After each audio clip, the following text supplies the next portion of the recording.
أعزائي مشاهدي قنوات شبكة الإعلام العراقية، السلام عليكم ورحمة الله وبركاته. مستمرين معكم ونقل مباريات دوري نجوم العراق لهذا الموسم 25-26. اليوم الأول للجولة 29 من دوري نجوم العراق تفتتح اليوم ب4 لقاءات: الموصل أمانة بغداد، النجف ونوروز، والقرمة والشرطة، إضافة إلى المباراة التي أمامكم والتي تجمع ناديي الكهرباء ونفط ميسان هنا في العاصمة الحبيبة بغداد في ملعب نادي الزوراء. مباراة مهمة جدا للفريقين. نادي الكهرباء في المركز السادس عشر برصيد 27 نقطة، 8 انتصارات، 3 تعادلات و17 خسارة، سجل 31 هدف واستقبل 39 هدف، بينما نادي نفط ميسان في المركز الثامن عشر برصيد 26 نقطة، 6 انتصارات، 8 تعادلات و14 خسارة، سجل 28 هدف واستقبل 43 هدف. الفريقان ليس بأفضل الأحوال.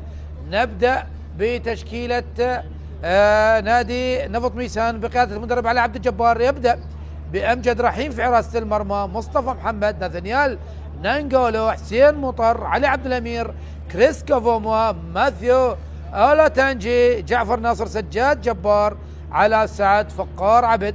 بينما تشكيلة نادي الكهرباء بقيادة المدرب أحمد عبد الجبار، علي خالد في حراسة المرمى، لوكاس هندرسون، محمد أوتارا، سمويل أوتارا، حسين نعيم، خضر علي أحمد عايد، روبن أكويانيك، زاكري، حسين جاسم، وماجي أوغستين. أما طاقم التحكيمي الحكم أحمد كاظم، يساعده مساعد أول حسين فلح، ومساعد ثاني كرار نجيب، وحكم رابع أحمد قاسم. بينما حكام غرفة الفار يوسف سعيد وكرار عبد الكريم. مباراة مهمة جدا للفريقين. نتكلم عن المراكز الأخيرة، المراكز في مؤخرة الترتيب، وبالتالي مباراة اليوم أشبه بمباراة الست نقاط. نعم، إنها مباراة الست نقاط. أي فريق يحصل على نقاط هذا اللقاء سوف يقفز قفزة كبيرة بالجدول ويبتعد على الأقل عن الهبوط، وأيضا بصورة أقل على المركز الثامن عشر. ملعب الزوراء الجميل هنا في العاصمة بغداد يستضيف هذا اللقاء فرسان المملكة مع فريق البرتقالي. فرسان المملكة بالملابس البنفسجية، بينما الكهرباء بالملابس التقليدية البرتقالي. الكهرباء قادم من خسارة كانت مؤلمة أمام نادي القوة الجوية، هدفين أتيا في الدقائق الأخيرة بعد الدقيقة 90. بينما نادي نفط ميسان قادم من تعادل أمام الموصل، هدف مقابل هدف، وبالتالي الفريقين يريدان 3 نقاط، سواء أحمد عبد الجبار الوضع على الصورة، وكذلك علي عبد الجبار الذي أيضا قادم من محافظة ميسان من العمارة الجميلة هنا للعاصمة الحبيبة من أجل الظفر ب3 نقاط. أحمد كاظم، متى تعلن عن بداية هذا اللقاء؟ نتكلم عن اللقاء اليوم الافتتاحي للجولة 29 من دوري نجوم العراق. هنا أحمد كاظم يعلن عن صافرة اللقاء، عن صافرة البداية، عن هذه المباراة التي بدأت الآن. الكهرباء بالبرتقالي ونفط ميسان بالبنفسجي. البحث عن فوز، البحث عن انتصار مهم جدا للفريقين. هنا الآن الهجوم مصلحة نادي الكهرباء، تلعب الكرة طويلة رأسية من ناثانيال نانجولو الكاميروني إلى الحارس أمجد رحيم. المباراة الثالثة عشر كحارس أساسي مع نفط ميسان، لديه مباراتين فقط كلين شيت. على عبد الأمير أمامية، حاول فقار تمريرة في وسط الملعب، لكن هناك خطأ. هذا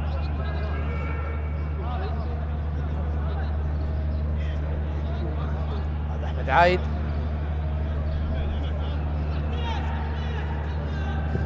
خطأ كان لماثيو في وسط الملعب. كريست، هناك لمصطفى محمد. طبعا كان هناك كلام على مصطفى محمد بعدم جاهزيته للمباراة، لكن يشترك اليوم لاعب مركز مدافع اليمين، عانى فيه معاناة كبيرة نفط ميسان خلال هذا الموسم.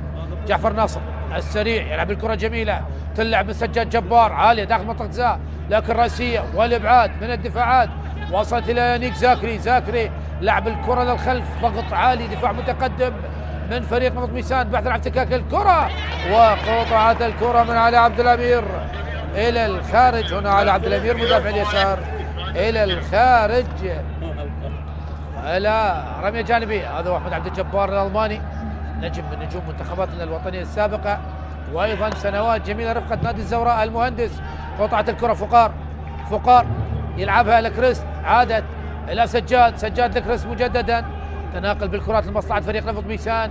نفط ميسان قادم الى بغداد ليس من اجل سفرة سياحية او زيارة او غيرها، اتى الى بغداد من اجل الرجوع ب3 نقاط. يعرف تماما الكهرباء نوايا فريق نفط ميسان، وخاصة علي عبد الجبار يبدأ بتشكيلة هجومية واضحة المعالم، لكن يعني هناك طبعا وجود ديمي داوودة الموجود على دكة البدلاء بالنسبة لفريق نفط ميسان. نعم، ديمي داوودة اللاعب السنغالي أكثر من ساهم بتسجيل أهداف بالنسبة لفريق نادي نفط ميسان، ساهم ب 13 هدف، سجل 7 أهداف وصنع 6 أهداف. تلعب الكرة، يحاول فريق الكهرباء تمريرة، قطعت، عادت، يحاول الآن، هل هناك خطأ؟ لا وجود للخطأ. من جديد الكرة لمصلحة ماثيو أولاتنجي، يلعب لها ناثانيال نانغالو إلى مصطفى محمد. مصطفى على سعد، لاعب مهم جدا، صناعة اللعب، التحكم برتم اللقاء بالنسبة لعلى سعد. فريق الكهرباء أيضا يمتلك لاعب أشول مميز جدا ومهاري، هو أحمد عايد. كرة الآن سين مطر يلعب الكرة الطويلة خلف المدافعين على سعد، وماذا هناك؟ لا وجود للخطأ. قطعت الكرة، الحكم كان في زاوية مفتوحة. هنا أحمد عايد، هنا المهارة والشطارة. مرر الكرة لزاكري، يحاول المرور، زاكري صعب جدا، وما زالت والتصويب، وأبعدت رأسية، وصلت من سجاد، لكن أحمد عايد سقط على أرضية الملعب. بالسلامة لأحمد عايد. السلامة لأحمد عايد الذي يعاني من إصابة بعد الكرة الأخيرة المشتركة مع علي عبد الأمير، وبالتالي سقط على أرضية الملعب. حاول ما بين علاء سعد والكابتن نادي الكهرباء خضر علي، يلعب بثلاث قلوب دفاع. أحمد عبد الجبار،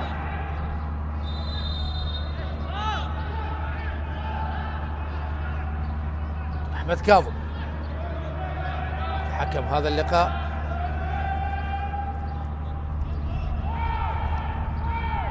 علي عبد الجبار مدافع القوة الجوية، أيضا مثل منتخباتنا الوطنية. كلاسيكو من على الخط ما بين أحمد عبد الجبار الألماني بن النوارس وعلي عبد الجبار بن الصقور، لكن خلاص هذه الأيام أيام من أحمد عايد. لا وجود للخطأ، الحكم قريب جدا. يحاول كريست مع الكرة، تمريرة لجعفر ناصر يحاول المرور، لكن قطعت الكرة من البرازيلي. هل وضع على الصورة لوكاس أندرسون دا سيلفا، يعرف تماما أجواء الدوري العراقي، الأجواء العراقية عندما لعب للكرخ موسمين. هذا هو أحمد عايد. مصطفى محمد، يحاول فريق ميسان،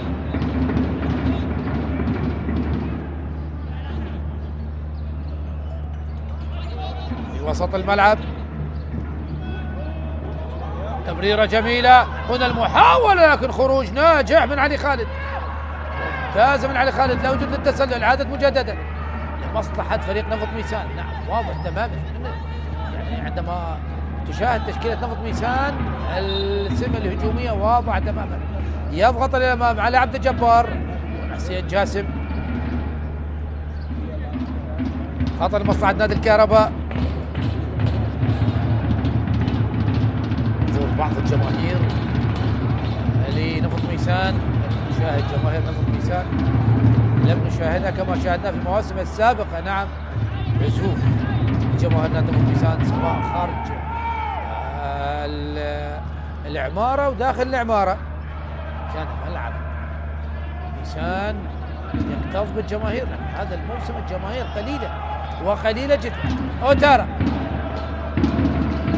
تلعب الكرة، حسين نعيم، حسين نعيم أمامية، جعفر ناصر يضغط على حسين نعيم، وصلت إلى أوتارا البوركينابي، راسيو اللي بعد من حسين مطر، من جديد لأوتارا، إلى أوتارا الآخر، طبعا هناك محمد أوتارا وسامويل أوتارا. هنا علي خالد، المباراة الثالثة عشر له كحارس مرمى أساسي، لديه 4 كلين شيت. هنا شاهد الياندرسون البرازيلي كاسر التسلل، لكن خروج ممتاز.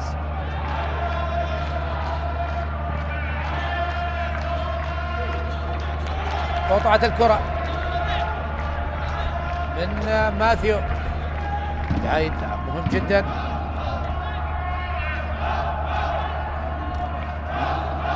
هو ماثيو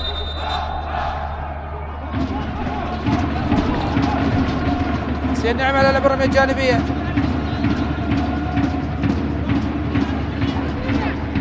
زاكري لأحمد عايد،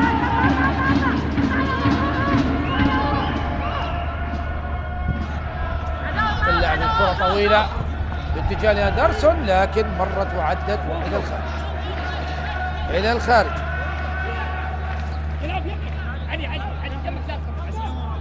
رمية جانبية على عبد الأمير،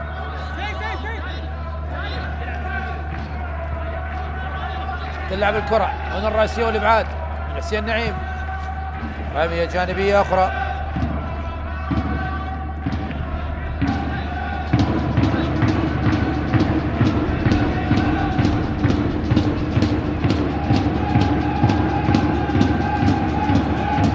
تلعب الكرة العالية.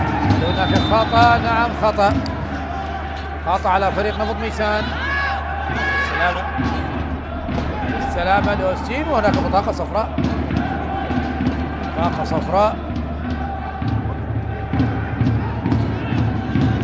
بطاقة صفراء.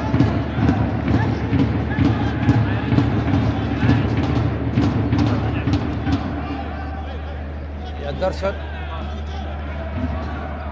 كلام ما بين لأندرسون وعلي عبد الجبار، اللقطة والبطاقة الصفراء على حسين مطر. نعم، وراها لعب خطر، حكم لقطة أحمد كاظم يقول البطاقات الصفراء.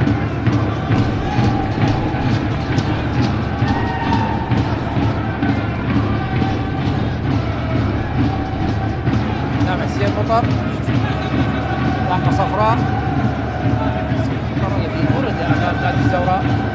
مباراة أمام الزوراء، تلعب الكرة على أحمد عايد، أوغستين يحاول صعب على ماجي أوغستين إلى الخارج. مهاجم نادي الكهرباء يلعب اليوم أساسيا، أيضا لوكاس سانتوس البرازيلي ونهادي محمد متواجدين على دكة البدلاء.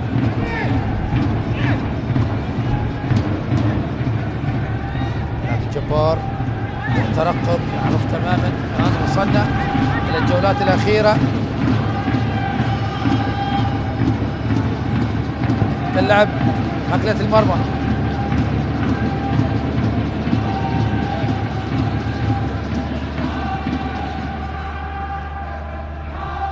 كرة الآن يحاول سجاد إلى الخلف لحسين مطر، المتحصل على بطاقة صفراء.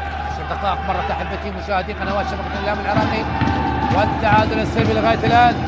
جماهير موجودة من جماهير نادي نفط ميسان الحاضرة هنا في العاصمة الحبيبة بغداد في ملعب الزوراء، من أجل مساندة فرسان المملكة، من أجل 3 نقاط ثمينة وثمينة جدا. نعم، تكلم عن هذا اللقاء المهم جدا. هنا التمريرة جعفر ناصر أمام حسين نعيم، جعفر استلم الكرة بفارق السرعة، جعفر يحاول داخل منطقة الجزاء، لكن لاعب الكرة اصطدت، وصلت لأحمد عايد. أحمد عايد يعرف تماما كيف يتصرف بالكرة بالهدى، ولعب البرازيل درسون إلى زاكري وخطأ على حسين مطر. حذار يا حسين مطر، لا تلعب الكرة بعد الصفر، لديك بطاقة صفراء. وشاهدت يعني تكلم عن هكذا لقطات بعض الحكام يحتسب بطاقات صفراء بعد لعب الكرة بعد الصافرة، يعني وشاهدنا هكذا لقطات على أعلى المستويات، خاصة قبل أيام في مباراة دوري أبطال أوروبا بعدما كامافينجا لاعب ريال مدريد لعب الكرة بعد الصافرة ونال البطاقة الصفراء الثانية وطرد، وبعدها البايرن سجل هدفين ووصل إلى النصف النهائي. نعم دوري أبطال أوروبا لا دوري نجوم العراق. خطأ آخر لمصلحة فريق الكهرباء. خضر علي يتكلم مع أحمد كاظم. خطأ مصلحة محمد أوتارا، ضغط الفقار، مهاجم مشاكل الفقار عبد. نعم عبد يمتلك 5 أهداف و2 أسيست. بالنسبة لنادي نفط ميسان سجاد يحاول سجاد جبار، قطعت الكرة روبن إلى أوتارا، أحمد عايد تمريرة أمامية لكن على عبد الأمير، تمركز جميل من مدافع اليسار، وصلت إلى ماثيو إلى كريست جعفر حاول جعفر مرر الكرة إلى كريست لعب الكرة العرضية لكن إلى الخارج. ركنية أفضلية لمصلحة نفط ميسان على مستوى التناقل بالكرات، على مستوى الوصول إلى منطقة الجزاء، لكن دون خطورة. أتت من الانفراد لكن علي خالد أبعد الكرة. نعم هذا هو الحارس علي خالد الذي أبعد كرة الانفراد. الكرة الآن ركنية لمصلحة نادي نفط ميسان على لعب الركنية. هل تأتي الكرات الركنية بشيء جديد؟ جعفر ناصر قصيرة 1-2 تلعب الكرة العالية على القامة الثانية، هنا الرأسية المتابعة لكن الإبعاد، وهذا هناك خطأ على حسين مطر. حذاري حسين مطر، لديك بطاقة صفراء، وخطأ ثاني على حسين مطر بعد حصوله على البطاقة الصفراء. شاهد اللقطة وهناك كان هناك دفع. نعم كان هناك دفع على فقار وليس على حسين مطر. هو ديمي داوود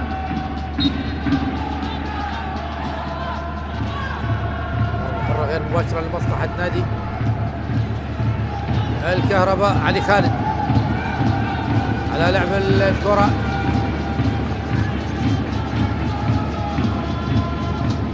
علي يلعب الكرة عالية وطويلة، هنا راسية والإبعاد، يضغط جعفر ناصر على حسين نعيم من اللمسة الأولى والإبعاد. حسين مطر راسية وصلت لمصطفى ما بينه وبين أماجي أوغستين، وهناك خطأ على خضر علي لمصلحة علاء سعد. شاهد ضغط قوي كان من خضر على علاء، وبالتالي خطأ واضح. على المرور الجميل من ماثيو على روبن أكوا ما بين النيجيري والغاني، صراع افريقي هنا في ملعب الزوراء. السلام لحسين نعيم، هل يعاني من اصابه حسين نعيم في الربع ساعه الاولى؟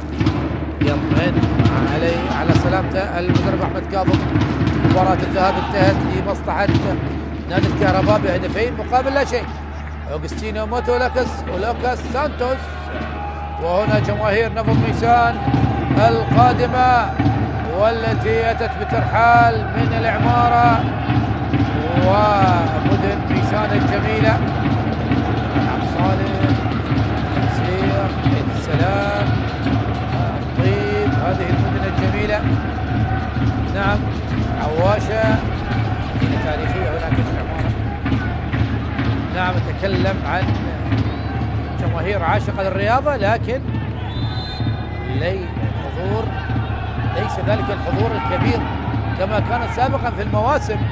اكيد النتائج ليست تلك النتائج الكبيره، الفريق بعيد عن المنافسه، بعيد عن المراكز المقدمه، وبالتالي يكون هناك عزوف من ناحيه الجماهير. لكن شيء جميل عندما تشاهد الجماهير، يعني وهناك جو، يعني بالرغم من قله الجماهير لكن تسمع الجو، تسمع الهتافات، تسمع كانك بحرب، انها طبول الحرب يا ساده. هكذا لسان حال جماهير نفط ميسان متواجده في ملعب الزهراء، كانها بطبول الحرب، لكن اتكلم يعني بالتعبير المجازي. الله يبعدنا ويبعدكم عن الحروب. تلعب الكره لاماجي اوغستين مهاجم نادي الكهرباء، اوغستين نيجيري الى روبوناكو الغاني. تمريرات ما بين روبوناكو وحسين جاسم، وصلت الى اوتارا، من اوتارا لاوتارا، يحاول زاكري تمريره قطعت، عادت في وسط الملعب، وهناك خطأ على يانيك زاكري لمصلحة أولا تنجي ماثيو. الوضع على الصورة، صراع افريقي واضح ما بين زاكري الإيفواري وماثيو النيجيري. نعرف الافارقه والقوه البدنيه. تلعب الكره طويله، هنا راسيو الابعاد، احمد عايد الى روبوناكو، روبن الى زاكري الخطير، يلعب احمد عايد بالقرب من نماجي، احمد عدى يبحث عن تصويبه لكن ضعيفه، نعم ضعيفه، واصطدت ووصلت سهله لامجد رحيم حارس مرمى من الحراس الخبره. كره عاليه من امجد باتجاه فقار، وهنا المحاوله لكن راسيه من محمد اوتارا البوركينابي لعلي خالد لعبها سريعا لسامويلا روبوناكوا لحسين جاسم، لاعبي خط الوسط بالنسبه لنادي الكهرباء الذي لعب مباراه كبيره امام نادي القوه الجويه، لكن هدف قاتل كان من مهاجم نادي القوه الجويه، وانهزم فيها نادي الكهرباء 2-3، بينما نادي نفط ميسان التعادل الايجابي في ملعبه امام الموصل. اكيد الان كل نقطه مهمه في هكذا جولات، خاصه هناك ضغط على مستوى المباريات. نعم كل 4 مباريات هناك جوله، هناك محطه من محطات دورينا من اجل اكمال الدوري قبل طبعا ايام الفيفا دي التي سوف تبدا يوم 25/5. يجب ان تسرح لاعبي المنتخبات المشاركه في بطوله كاس العالم من التمريره الى البرازيلي وحضر الكره،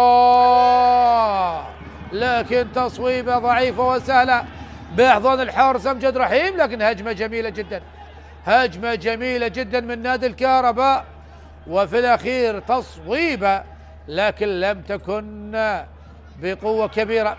كان متسلل في هذه اللقطه البرازيلي الذي مر من امام حسين مطر، حضر كره لحسين جاسم، لكن حسين جاسم اراد ركن الكره في الزاويه الصعبه لكن لم تاتي كما يشتهي، ووصلت سهله لامجد رحيم.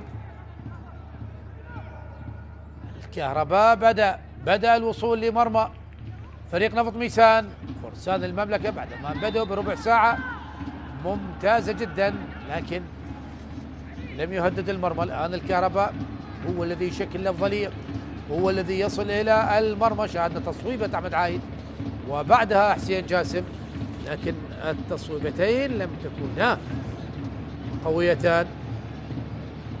شاهد اللقطه ايضا التحامات افريقيه مستمره ما بين كريس كوفوموا وماثيو. هنا التمريره الطويله لكن اقرب لامجد رحيم. امجد رحيم واضح على الصوره، يلعبها بيده على عبد الامير، يضغط الى اندرسون، وهناك خطا على البرازيلي مباشره. اعتذر ابن السيليساو لعلي عبد الامير. دخول من الياندرسون. عبد الجبار يعرف تماما هذا اللاعب كونه سبق وان دربه رفقه نادي الكرخ. حسين مطر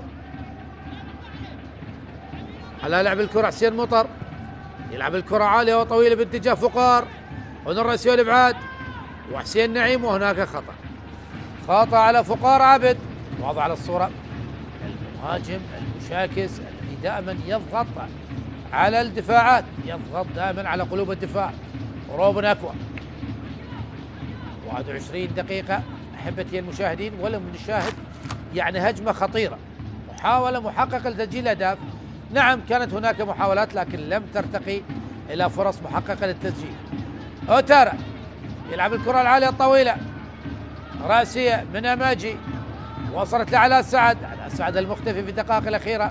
علاء يحاول المرور بالمهاره والسرعه، علاء يحتفظ بالكره، مر على من الاول والثاني، يتعثر على كما يتعثر نفط ميسان في هذا الموسم.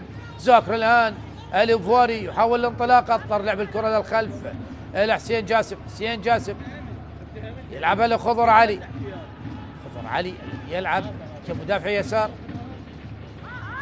روبن، تمريرة روبن إلى زاكري. زاكري إلى أحمد عايد. أحمد عايد إلى حسين نعيم. الياندرسون البرازيلي يحاول البرازيلي، عدى البرازيلي، قطعت عادت لمصلحة الكهرباء. حسين جاسم روبن أكوا. الكهرباء بدأ يضغط، الكهرباء بدأ يضغط، الكهرباء تمريرة خاطئة. الآن التحول من الدفاع للهجوم بالنسبة لنفط ميسان. جعفر ناصر أيضا تعثر جعفر ناصر، وقطعت الكرة وعادت لمصلحة حسين نعيم، لمصلحة البرتقالي الذي يبحث عن 3 نقاط أمام فرسان المملكة القادمين من قلعة العمارة، القادمين هناك من ميسان أيضا بحثا عن النقاط ال3. زاكري إلى أوتارا. عودة لاعبين نادي نفط ميسان إلى الخلف. نعم، شاهد 10 لاعبين في ساحة لعب. أحمد عايد، مر أحمد عايد، عد أحمد عايد، يلعبها لا خضر. خضر يحاول فريق الكهرباء، تلعب الكرة العالية والطويلة باتجاه لأندرسون. لأندرسون وعلي عبد الأمير. علي براسه، قطعت من جعفر، العادة للخلف بالواجبات الدفاعية. هنا علي عبد الأمير، تمريرة إلى كريست، إلى جعفر. جعفر يضغط عليه الزاكري، والكرة للخارج، رمية جانبية. رمية جانبية لمصلحة نادي الكهرباء. هذا هو الزاكري، قدم مستويات كبيرة رفقة نادي دهوك. هنا كانت المطالبة بالخطأ من أندرسون. أحمد عايد لخضر علي. خضر علي مر، انطلق، عدى خضر، يلعب الكرة الأرضية، لكن الإبعاد لا، برأس أوغستين ما بين ناثانيال نانجولا وأماجي أوغستين، ما بين النيجيري والكاميروني.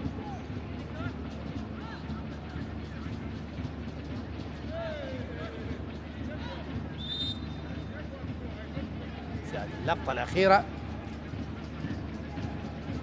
السلامة ناثانيال نانجولا، سبق واللعبة مع نادي الحدود الذي يقبع في المركز الثالث في دوري الدرجة الممتازة، يريد العودة مجددا لدوري نجوم العراق، لكن الصدارة للجولان والوصافة لغاز الشمال. دوري ممتاز، تنافس كبير على المراكز الثاني والثالث والرابع، لأن الجولان مسألة وقت وحسم أمر التأهل إلى دوري نجوم العراق. هنا ماجي،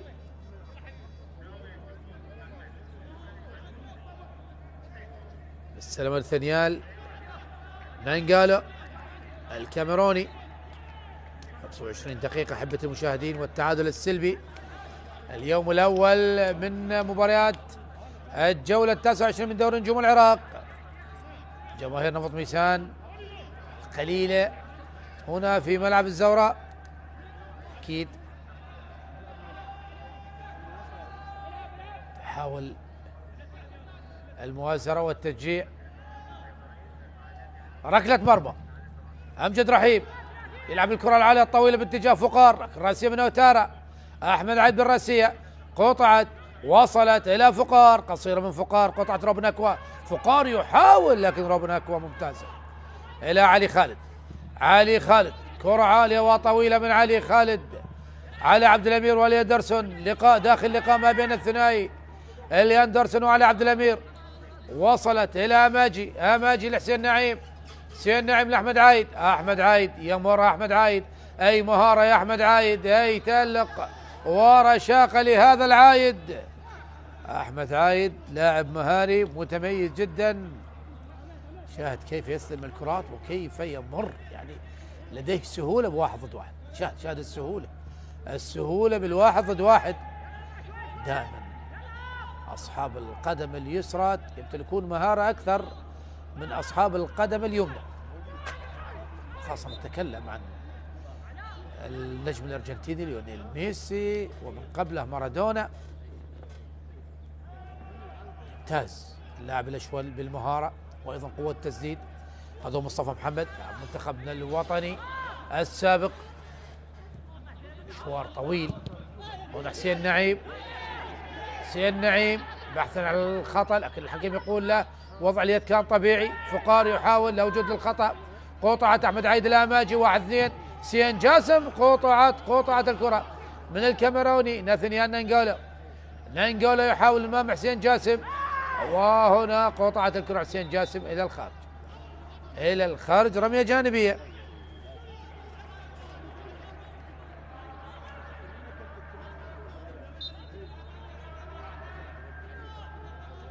شاهد اللقطة المشتركة ما بين حسين جاسم وفقار عبد.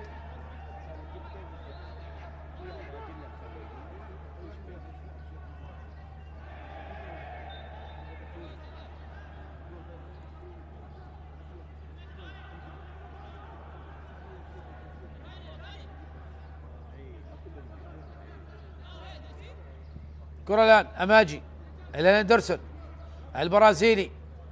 لم نشاهد الخطورة لغاية الآن، لم نشاهد الخطورة لغاية الآن.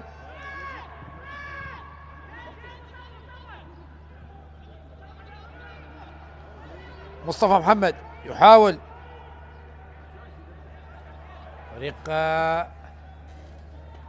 نفط ميسان في الوسط. ماثيو الافقار كريس تمريرات وصلت الى جهه اليسار لعلي عبد الامير. علي عبد الامير يحاول علي من امام اليدرسون الى جعفر ناصر. جعفر تمريره الى كريس لكن قطعت من روبن اكوا الى زاكري. زاكري بالقرب من مصطفى محمد يضغط سجاد، لكن زاكري ممتازه من زاكري، ممتازه من زاكري لم يفقد الكره.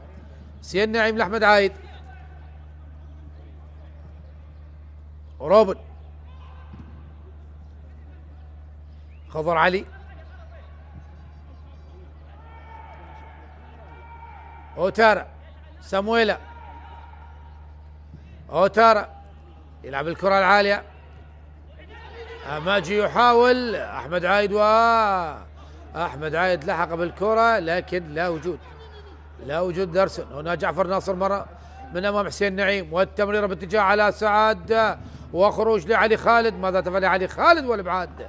والابعاد من خضر علي الى الخارج. رميه جانبيه على سعد، مرر سريعا يحاول الان تمرير الان كره العاليه، ولكن ممتاز الخروج من علي خالد. يعني خروج عليه اكثر من علامه استفهام لعلي خالد في اللقطه الاخيره.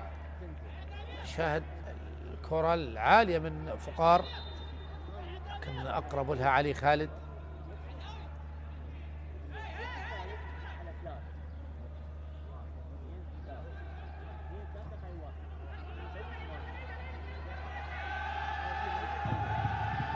احتكاكات كثيرة ما بين لاعبي الفريقين. زاكري الأخضر علي وصلت إلى اوتارا. حسين نعيم أمام جعفر ناصر. مر حسين، مرور جميل لعب الكرة العرضية. هنا ماجي بعيدة تماما منها ماجي أوغستين إلى الخارج. خارج ركلة مرمى.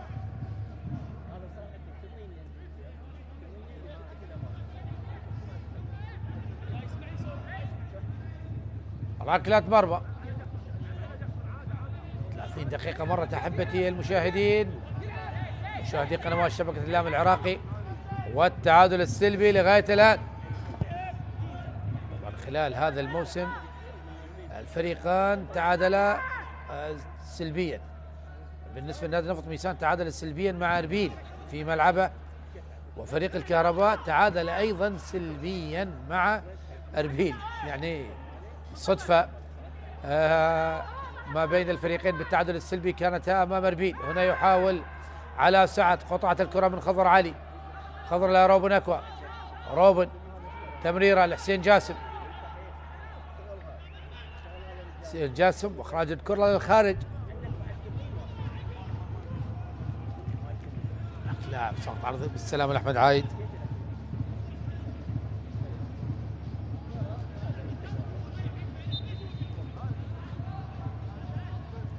اللقطة المشتركة ما بين جعفر ناصر وأحمد عايد.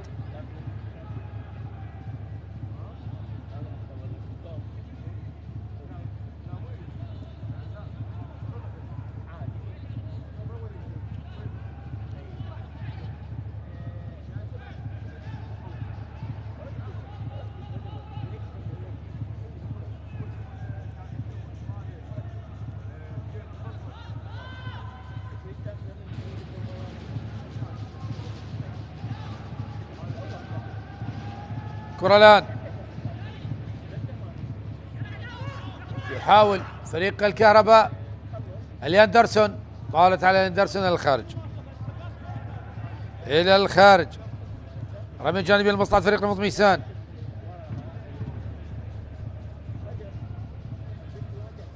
روبن أكوا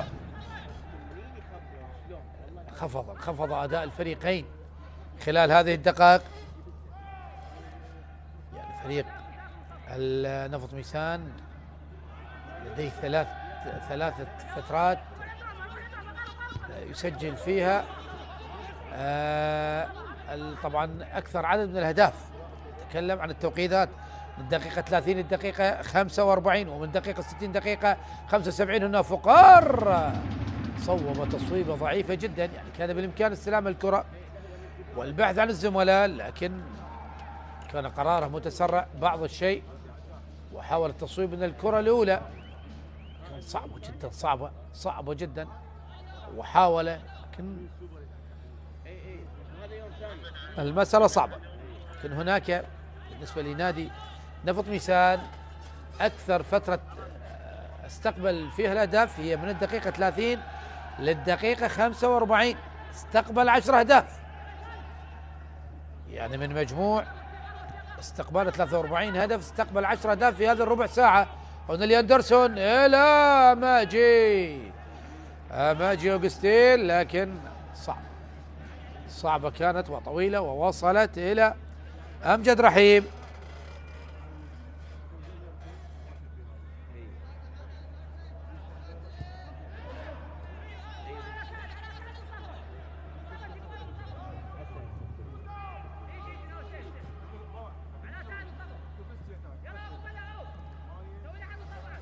على سعد مع الكرة على مصطفى،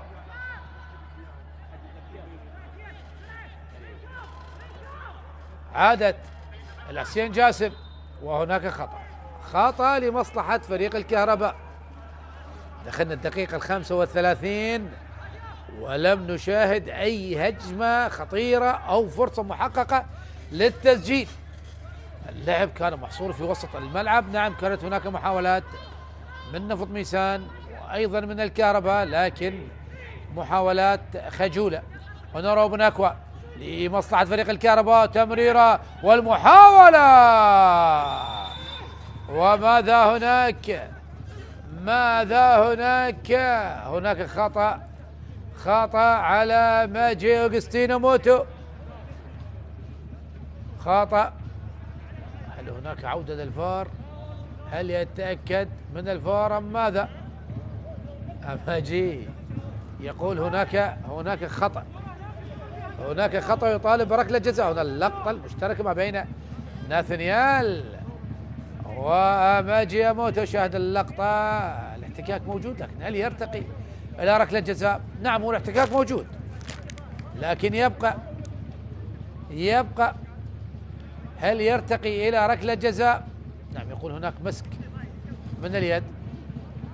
السلام لأمجد رحيم بعد الكرة المشتركة مع موتو.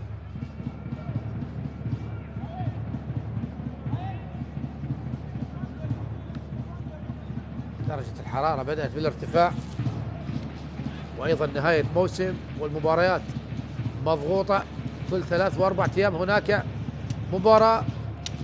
الآن الفريق الذي يمتلك دكة بدلاء هو الفريق الذي يستطيع السير بهذا الدوري. نعم، ضغط على مستوى المباريات. هنا اللقطة، هل كان متسلل من هذه اللقطة؟ هل كان متسلل؟ يعني هذه لقطة مركبة. أما هناك تسلل على ماجي أوغستينو موتو، وموت الذي يطالب بركلة جزاء. شهد الصغار حلوين حلوين هؤلاء الصغار. نعم يصفقان أكيد. أحمد عبد الجبار ما أعرف أطفال أحمد عبد الجبار يعطوا شبه. على العموم نسأل الله أن يحفظ الجميع. لغاية الآن أمجد رحيم يتلقى العلاج. هذا هو علي عبد الجبار. لقاء المدربان، مدرب كان مدافع سابق وصانع ألعاب سابق، تكلم عن الألماني، وعلي عبد الجبار المدافع القوي كان جدا. نشاهد اللقطة. بالسلامة لأمجد رحيم.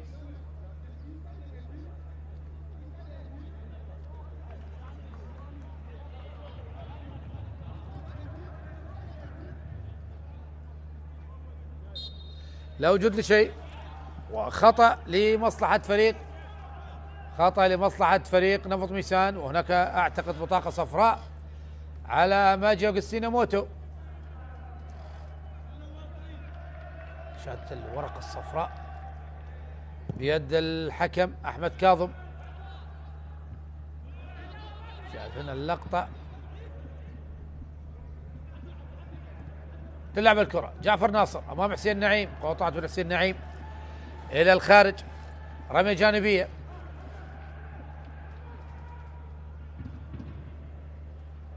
علي عبد الأمير، علي على لعب الرمية الجانبية لمصلحة فريق نفط ميسان. تلعب الكرة إلى فقار يحاول المرور والتمرير، قطعت الكرة، عادت مجددا. هذه الفترة الربع ساعة الأخيرة من الشوط الأول هي فترة مفضلة، سواء كانت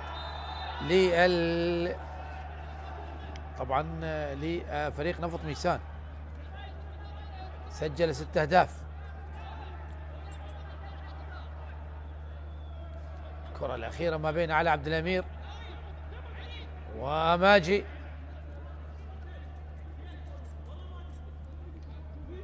علي عبد الأمير دافع يسار فريق نفط ميسان، من يعاني من إصابة. المباراة توقفت لأكثر من مرة، تؤثر.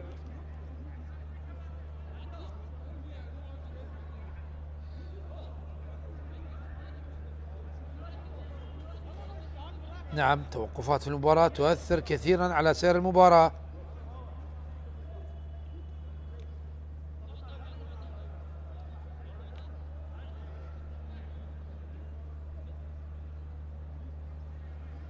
أحمد كاظم حكم هذا اللقاء، حكم الدولي، وابتسامة متبادلة ما بين أحمد كاظم وعلي عبد الجبار. علي عبد الجبار طبعا استلم الفريق والمدرب رقم 3 نفط ميسان. بدأ بالأردني عبد الله أبو زمع منذ بداية الدور لغاية الدور الرابع، وبعدها استلم حسن أحمد من الدور الخامس لغاية الدور التاسع عشر. حقق 3 انتصارات و4 تعادلات و8 هزائم. وبعدها علي عبد الجبار استلم الفريق من الدور رقم 20 لغاية الآن، انتصارين و4 تعادلات و3 خسارات. سجل الفريق 6 أهداف واستقبل 8 أهداف. مصطفى محمد مدافع اليمين، 5 دقائق أخيرة على نهاية 45 دقيقة الأولى، لكن هناك وقت مضاف، سوف يكون على الأقل 4 دقائق.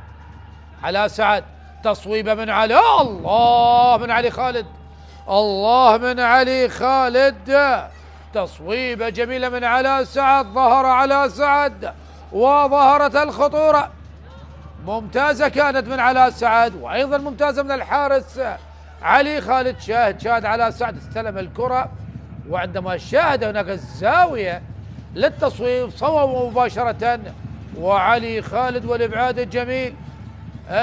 الجميل من علي خالد. شاهد هنا اللقطة ما بين علاء سعد وخضر علي، التحامات كثيرة هنا، الرأسية مرت ووصلت لخضر علي، وخضر علي بصدره لعلي خالد. الكرة الأخطر شاهدناها في الدقيقة 41، يعني انتظرنا 41 دقيقة حتى شاهدنا كرة خطيرة. كرة الآن لعلي خالد أوتارا، فريق الكهرباء البرتقالي. كما ذكرت الانتصار مهم جدا للفريقين، والطابع التكتيكي غلبة على مجريات الشوط الأول. هناك تخوف من التقدم إلى الأمام، من المجازفة من قبل الفريقين، يعرفون تماما يعني أي خسارة تعقد الأمور. لم أخسر، لم أفز لا أخسر، يعني هذا لسان حال الفريقين خلال الشوط الأول. حسين مطر، حذاري يا حسين مطر، لكن صحح الخطأ. وصلت لعلي عبد الأمير، علي مار، علي انطلق يحاول بالقرب من جعفر ناصر، يلعب جعفر ناصر، جعفر مع الكرة يلعب الكرة العالية باتجاه على سعد خضر على الرأسية، وصلت إلى فقار. فقار هل يصوب؟ فقار هل يصوب؟ تصويبه، لكن علي خالد، علي خالد يتألق من جديد، يتألق من جديد علي خالد، وابعد تصويبة قوية أخرى. بدأت الصواريخ الميسانية، بدأ نفط ميسان بتسديد الكرات القوية. أولى كانت من علاء سعد، وثانية من فقور عبد، لكن اصطدم بالحارس علي خالد. شاهد علي خالد أبعدها باليد العكسية إلى ركنية. نعم، فريق نفط ميسان بدأ بتشكيل الخطورة، يريد الذهاب إلى غرفة تبديل الملابس وهو متقدم. بالسلامة لعلي خالد حارس المرمى. كم سوف يكون الوقت المضاف؟ يعني شاهدنا ما يقارب 3 دقائق. أمجد رحيم، نعم الجماهير بدأت ترقص وتهتف وتغني، والطبول عادت من جديد إلى مسامعنا بعدما شاهدنا فريق نفط ميسان يصل إلى مرمى هذا الحارس. هل هناك إصابة على مستوى إصبع الوسط؟ شاهد التصويب، الله على فقور عبد، أبعدها بالأصابع وعلى عبد الجبار الذي كان يمني النفس بأن تكون الكرة داخل الشباك. بالسلامة لعلي خالد، بالسلامة لعلي خالد، السلامة لجميع الموجودين هنا في ملعب الزوراء. دخلنا الدقيقة 45 أحبتي مشاهدي قنوات شبكة الإعلام العراقي، والتعادل السلبي لغاية الآن. هل هناك هدف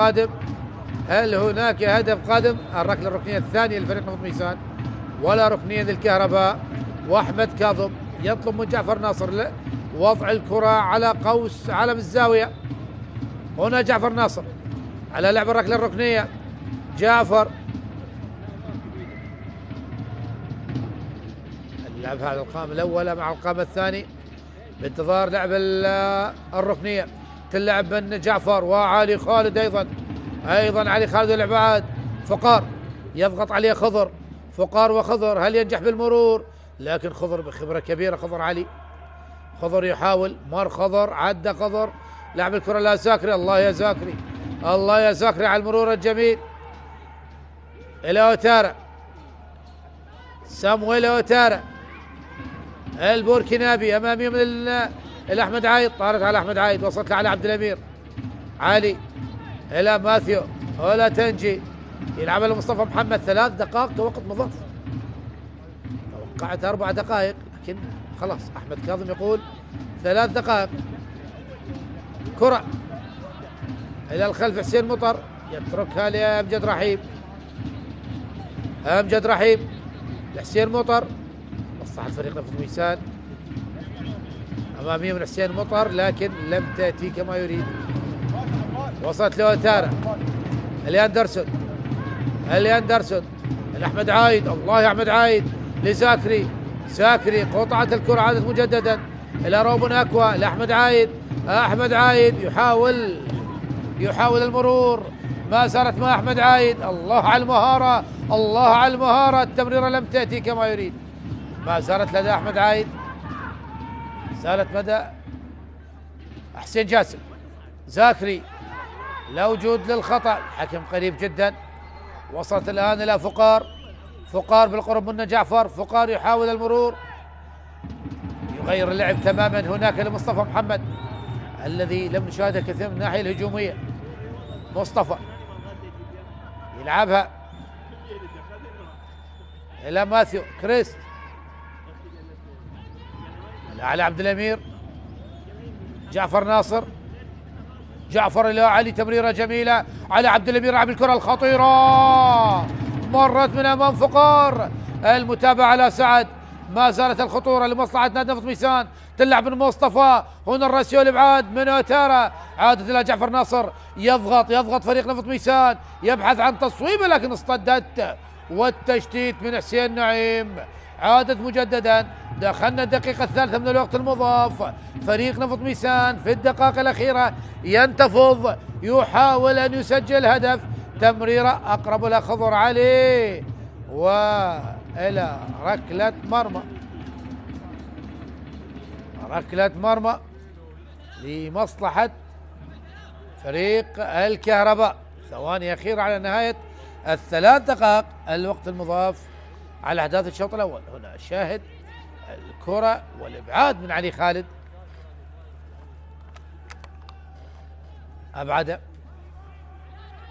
أبعد كرتين خطيرتين جدا. شاهد هنا علي عبد الأمير لكن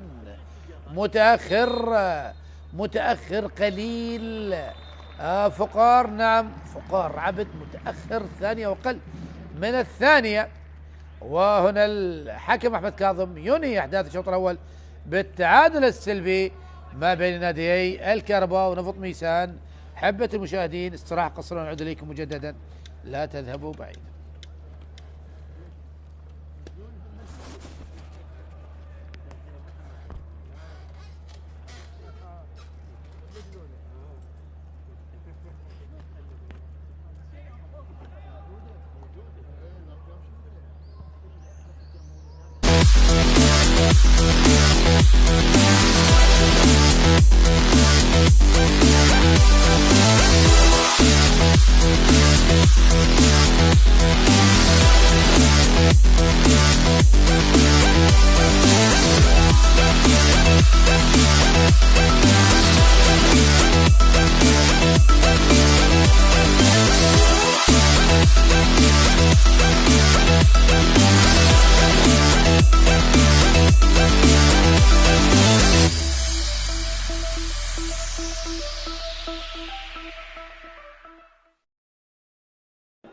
يتركها مجتبى يا كديوري والتركيز العالي او لزميله الان. الله،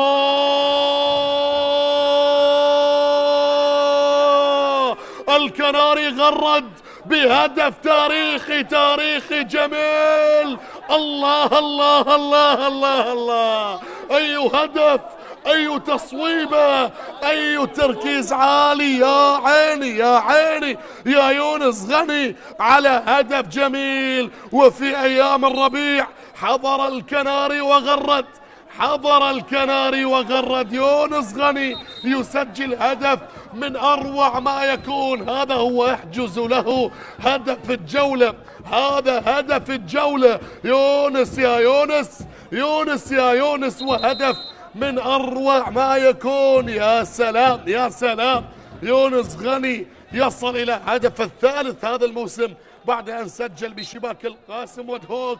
اما الكرخ اللي اصبح يمتلك الثقة الأكبر، لكن هنا سامر محسن الخطير. الله، التعادل يصل لأبناء الحدبة بكرة مباغتة من القادمين من الخلف. الله الله الله الله، جوستن ميدراندا نعم هو الكولومبي بالأراضي العراقية يسجل التعديل. يا له من شوط أول ويا لها من 20 دقيقة أولى. نعم هدفين يتقاسمها الفريقين.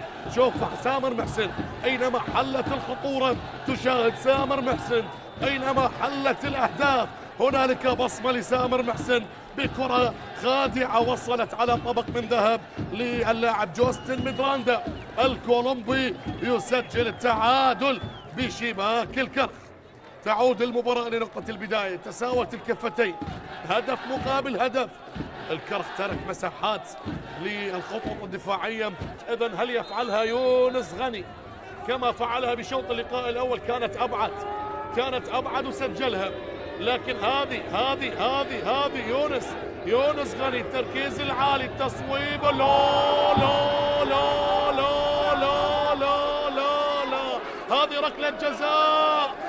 ركلة جزاء وليست ركلة حرة مباشرة. يا ساتر عليك يا يونس غني، هو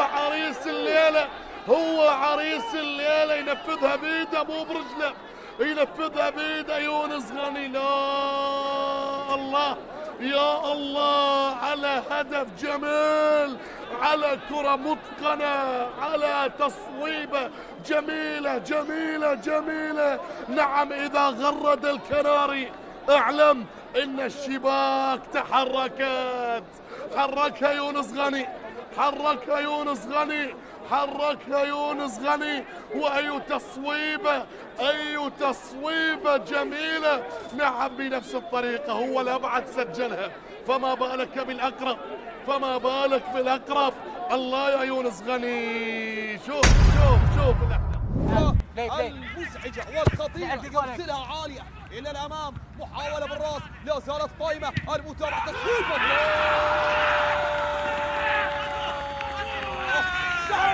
سجل هدفه الأول 9 دقائق ثواني.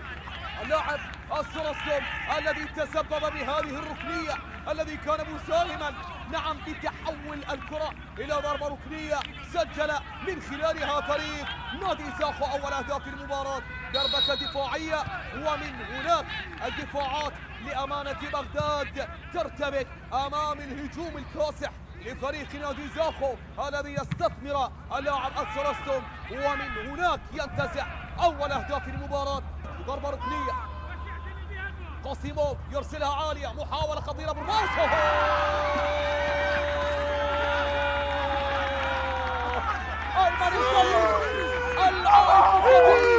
ذياب ميلاد أيضا بروحية القائد، يعود وبرأسية يعانق من خلالها الشباك. إنه وقت العودة، وقت النهوض، وقت الارتقاء. هناك في المراكز المتقدمة يريدون الابتعاد أكثر وأكثر عن شبح الهبوط، والابتعاد عن المراكز الساخنة الحمراء المتواجدة في قاع الترتيب. أيمن الزين يرتقي، وبهدف التعادل يعود بفريق أمانة بغداد ويحتفل. الله على المرور والعبور والعرضية،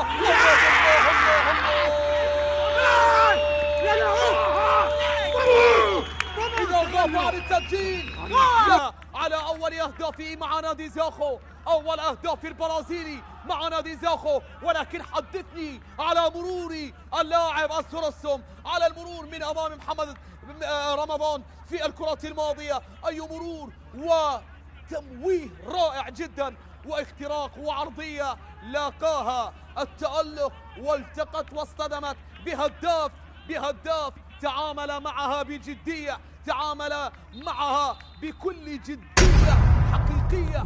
يحاول أن يجد المساحات بهذا التوقيت إلى كلاوديو أوليفيرا مارادونا، عالية الكرة خطيرة، الله، نوروز يفتتح التسجيل بهدف أول جميل، وعن طريق النيجيري كومو لافي. نعم، هدف يحمل مع رائحة الربيع، هو أقرب وترجم الفرص إلى هدف أول. كومو لافي، عالية كانت ومتابعة ولا أروع، باغتت حارس المرمى وسام محمد، والتقدم يصل لمصلحة فريق نوروز. هدف أول، لم ينتهي شوط اللقاء الأول من دون أهداف، وهنا كومو لافي النيجيري يسجل الهدف الأول لمصلحة نوروز. على التنفيذ الآن عبد المجيد صبارة بكرة عالية داخل المنطقة، الله، ديالا لا ترفع الراية البيضاء حتى وإن كانوا منقوصين العدد. هنا هنا مدينة البرتقال. خذنا لننشر الفرح إلى بعقوبة والبغدادية ب10 لاعبين. ديالا يعدل وعلي خالد القادم من الخلف، والرأسية جميلة جميلة جميلة، نعم جميلة. وهدف التعديل، هدف التعديل لديالا، رأسية ولا أروع. علي خالد، علي خالد رغم الألم ورغم أنه تعرض لإصابة مرتين بهذا اللقاء لكن بقي صامدا، فهو كالفارس ينقل بالجروح. إذن الكرة الثابتة الآن، وسنكمل هذه الكرة. عدت هنا، الله يا كريم، الله الله الله الله الله. سجل في مباراة الذهاب، يعود ويؤكد على مباراة الإياب ويسجل هنا في مرمى الطلبة وفي ملعب دهوك بالكرة ثابتة. جعلت الحارس يشاهد، يستمتع بنظراته كيف دخلت وكيف أسكنها المرمى بهدف أول من كريم درويش، يسجل أول أهداف اللقاء التي يحتاجها لاعبين هذه الشرطة. يلعبون على الأطراف، حسين جبار يلعب الكرة العرضية، جول جول جول جول جول. بسام شاكر يعلن عن تسجيل أول أهداف. القيثارة تبدأ بالعزف هنا في ملعب النجف. شاهد شاهد شاهد تمريرات فريق الشرطة وصلت لحسين جبار وبسام شاكر. ماذا تفعل يا العمواسي؟ ماذا تفعل يا الأردني؟ ماذا فعلت يا النشمي؟ أي خروج! أنت حارس محترف، أنت حارس محترف، وتخرج بهذه الوضعية وبهذه الكيفية. ألف علامة استفهام. خطأ لا يغتفر من الحارس بخروج غير موفق بالمرة. عبد المجيد، عبد المجيد تمريرة لأحمد فرحان. أحمد فرحان يبحث عن زاوية، الله، جول جول جول جول جول. هدف ثاني للقيثارة في الزاوية الصعبة على العمواسي. شاهد الهجوم السريع والنقلات السريعة، وفرحان وضعها في المكان الصح، في المكان الذي يجب أن توضع به الكرة، ونعم في زاوية صعبة جدا على الأردن العمواسي.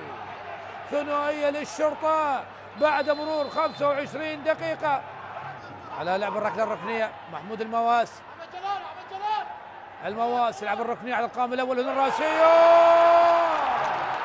جول. سجل في مرمى القاسم 7، والآن على النجف 3 أهداف. نعم، الهدف في الدقيقة 53 لمصلحة نادي الشرطة. الهدف في الدقيقة 53. شاهد الراسية، شاهد الراسية، والعمواسي لم يفعل للكرة شيئا. يونس عبد يحاول، يونس إلى هاريسون. هاريسون كرة اصطدت. هنا الراسية من هاريسون، يحاول الآن أيمن لوي، جول. هدف أول للنجف عن طريق أيمن لوي، وثانية وثالثة، وفي الأخير نجح. شاهد راسية هاريسون، ومن ثم إلى رضا فاضل، ورضا فاضل براسية جميلة لأيمن لوي. هدف الراسيات من هاريسون إلى رضا، ومن رضا لأيمن لوي الذي لعب الكرة في زاوية مستحيلة.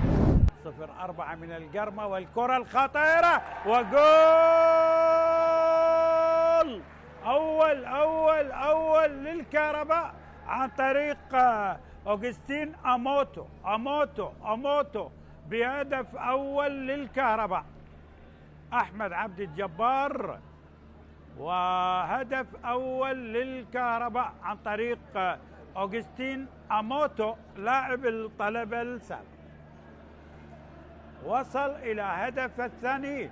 لاحظ الانطلاقة من البرازيلي بوليغا والتحضير الرائع. شوف الكرة بدأت زاكري، بوليغا لم يكن متسللا، وبالتالي أموتو بأول هدف للبرتقالي، أول هدف للكهرباء. أوغستين أموتو بهدف الأول. القطع كان من سيسكو. كهرباء والتسديدة وثاني الأهداف. ننتظر ربما الراية.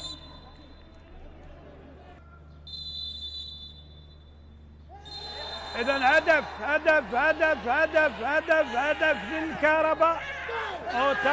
أوتارا لم يكن متسللا. سومايل أوتارا ثاني للكهرباء عن طريق البوركيني سامويل أوتارا. لاحظ لم يكن متسلل، مغطي الاثنين. وشوف اللاعب ربما فقار محمد مغطي بهذه اللقطة، وبالتالي ثاني للكهرباء بكرة مكهربة من طبعا سامويل أوتارا.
من شافه والله يومين يضحك يخابرني بالليل يقول لي شو لا انا قلت له بالقطار بالله رجعنا من البصره ويضحك. انا بس عجزت صوره مال بومبو. ايش اسمه هو رامي ولا شو اسمه؟ امين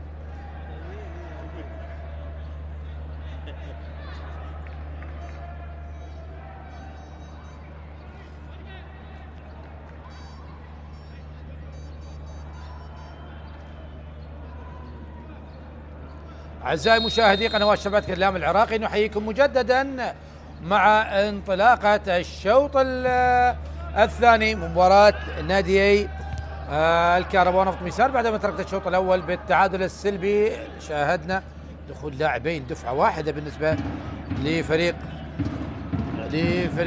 طبعا الكهرباء، حسن خالد، وأيضا لوكاس سانتوس المهاجم البرازيلي.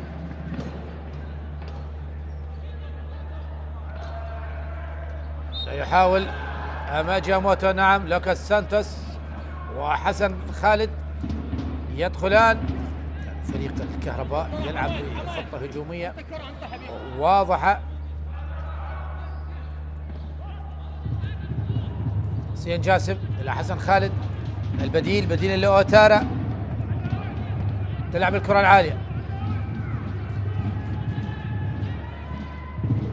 عادت ناثنيال أمامية، يحاولان طبعا تشكيلة النفط ميسان بدون أي تغييرات، نفس التشكيلة التي بدأت الشوط الأول تبدأ الشوط الثاني. أمجد رحيم في رأس المرمى، مصطفى محمد، ناثنيال نانجولو، حسين مطر، على عبد الأمير، ريسكا فواما، ماثيو، على سعد، سجاد جبار، جعفر ناصر وفقار عبد. هنا المحاولة وصلت إلى لوكاس سانتوس يحاول المرور، تمريرة هناك للبرازيلي، قطعت الكرة من أمام البرازيل، وصلت لجعفر ناصر يبحث المرور، لكن مجددا إلى سجاد جبار.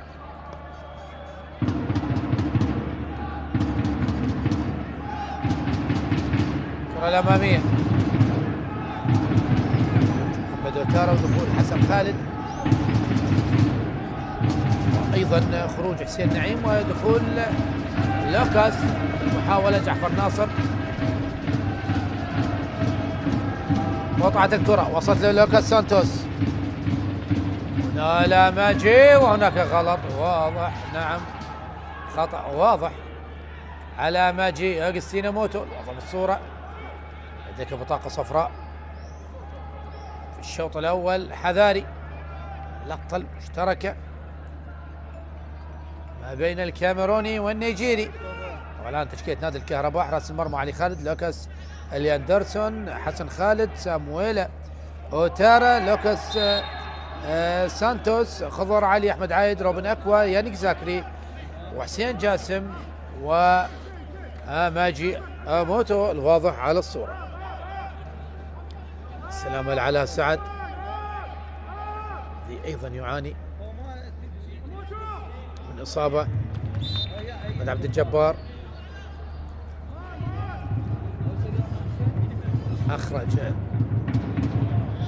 أخرج طبعا مدافعين، محمد أوتارا وحسين نعيم، وأدخل مدافع، وأدخل طبعا لاعب مهاجم، وعاد لوكاس الياندرسون كمدافع يمين بعدما كان لاعب خط وسط على جهة اليمين. حسين جاسم إلى لوكاس، قطعت الآن من سجاد جبار، وصلت إلى فقار إلى سجاد، لكن ممتاز من حسن خالد. أحمد عايد يحاول السيطرة على الكرة، لكن الإبعاد من علي عبد الأمير، الإبعاد من مدافع اليسار علي عبد الأمير. لعبة رمية جانبية، لوكاس سانتوس البرازيلي يحاول أن ينطلق، هنا التمريرة، ماجي يحاول يضغط، لكن إبعاد الكرة من حسين مطر على سعد. ماثيو، مصطفى محمد، كرة العالية باتجاه فقار بالرأس إلى جعفر، وهناك خطأ.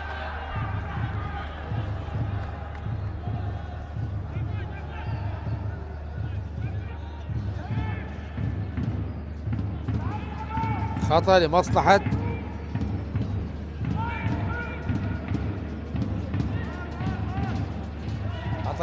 فريق نفط ميسان. علي عبد الجبار، 5 دقائق أولى من الشوط الثاني والتعادل السلبي لغاية الآن. هل هناك أهداف قادمة؟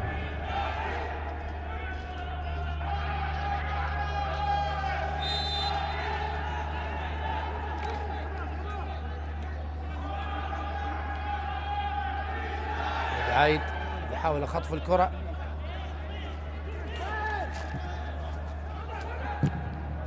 اللعب الكرة،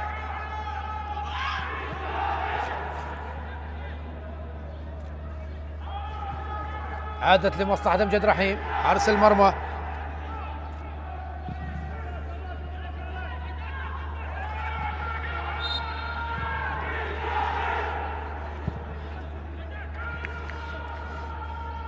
عبد المهاجم طبعا أخطاء كثيرة في هذا اللقاء. خطأ آخر هذه المرة على فريق نفط ميسان بعد الكرة المشتركة الأخيرة. قطعت الكرة لكن هناك خطأ لمصلحة علي عبد الأمير، الوضع بالصورة. شاهد جماهير نفط ميسان، حلو جماهير نفط ميسان رغم قلتها إلا أنها تقوم بعمل كبير.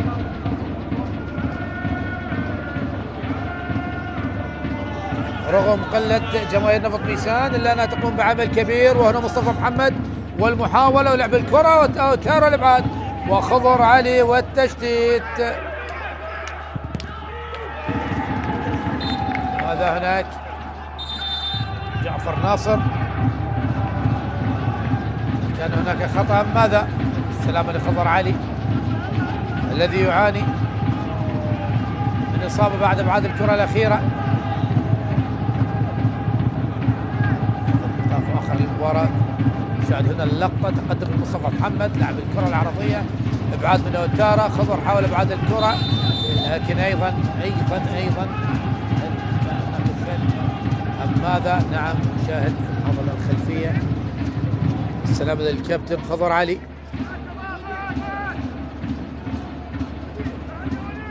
تبديل. نعم يقول تبديل، الأخصائي يقول تبديل.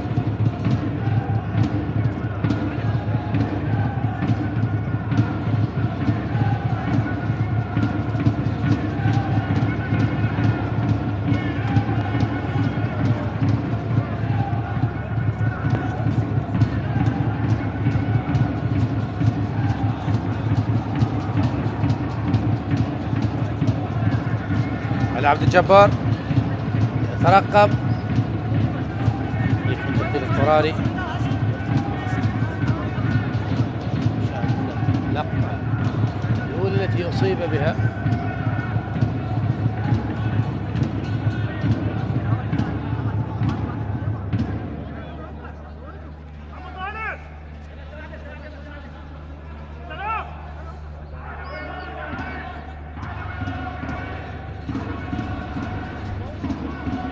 السلامة لخضر علي الذي ينقل على الحمالة.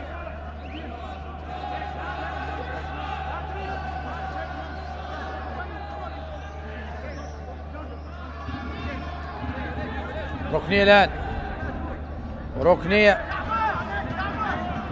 لمصلحة فريق نفط ميسان.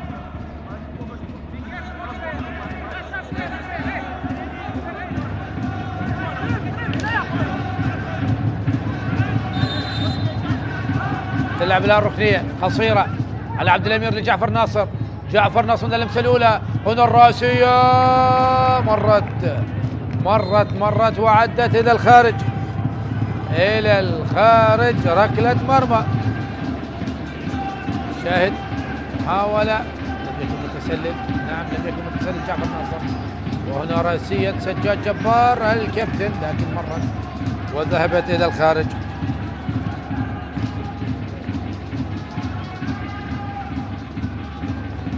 روبن أكوا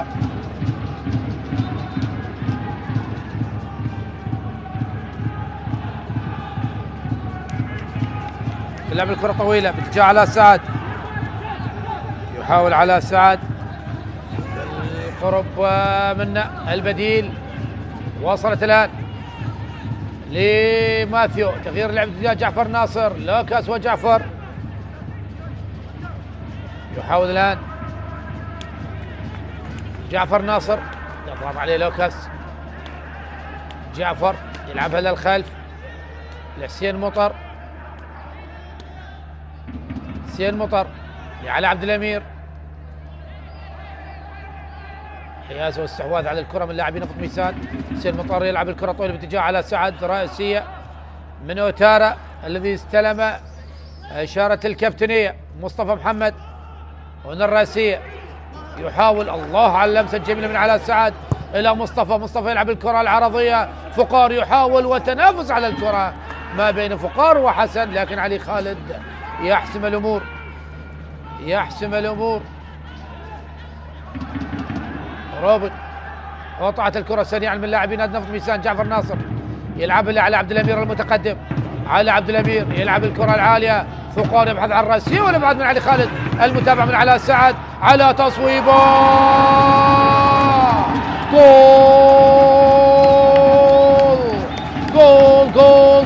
جول علاء سعد يجلب السعد لفريق نفط ميسان، لفرسان المملكه، لابناء العماره، بعد استلام ومتابعه للكره والابعاد الذي لم يكن بشكل مثالي من الحارس علي خالد.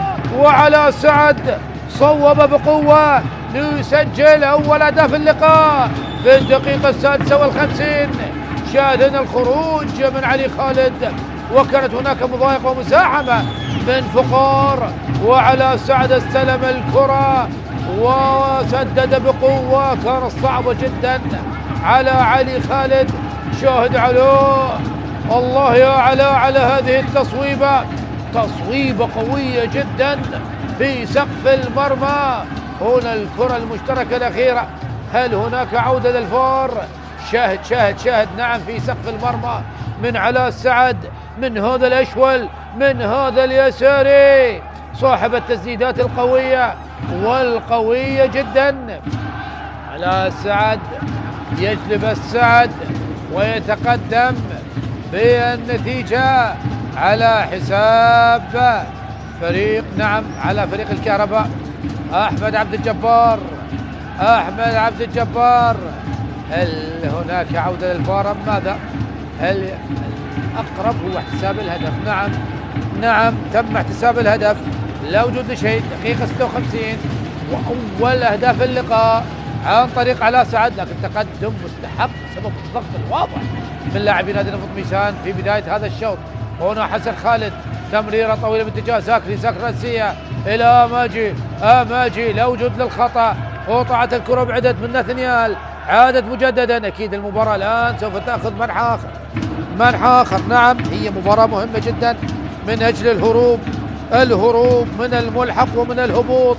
زاكري يلعب الكرة العالية، رأسه يبعد من حسين مطر، من جديد أكوا إلى عايد، وأحمد عايد، تصويبة من أحمد عايد والتسديدة اصطدت. المتابعة من البرازيلي لوكاس يلعب الكرة، مرت وعدت وإلى الخارج. مباراة قوية جدا. نعم مباراة الآن قوية جدا، وركلة مرمى أحمد عايد الذي حاول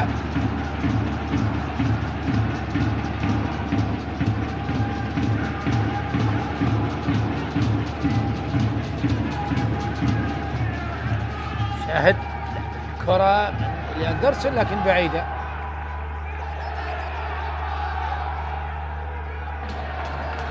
نفط ميسان أكيد سعيدة جدا.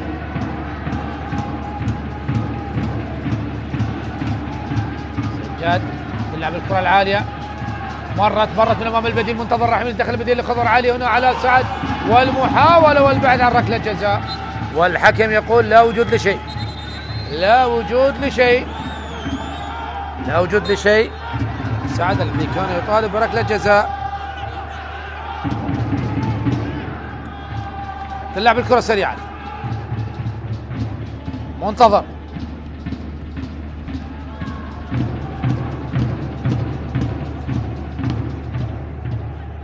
حسين جاسم، تلعب الكرة العالية من حسين جاسم وامجد رحيم، خرج من امام احمد عايد، وصلت على عبد الامير، يحاول فريق الكهرباء بردة الفعل أن يسجل هدف التعادل، لكن دفاعات نفط ميسان وأيضا امجد رحيم مركزين. الياندرسون، هنا الياندرسون مار، عاد الياندرسون والمحاولة لكن خروج لامجد رحيم.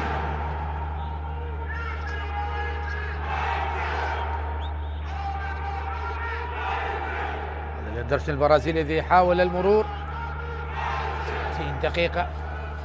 60 دقيقة مرت أحبة المشاهدين. هنا منتظر رحيم أخطأ من أمام علاء سعد.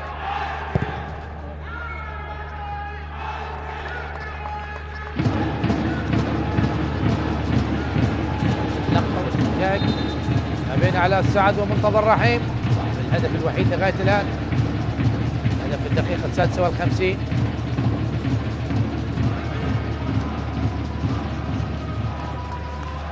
تلعب الكرة لوكاس لأحمد عايد، أحمد عايد هو مركز الخطورة، هنا تلعب الكرة لكن ناثنيال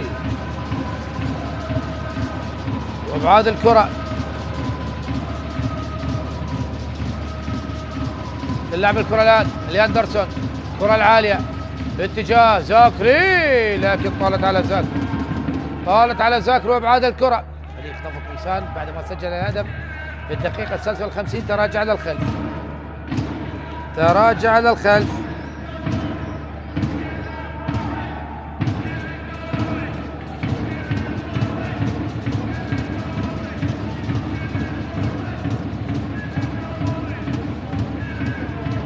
روبن الأوتارا الحسين جاسم، منتظر رحيم، الأوتارا مجددا، يحاولان أماجي مع ناثنيال لكن أقرب ناثنيال. يحاولان الياندرسون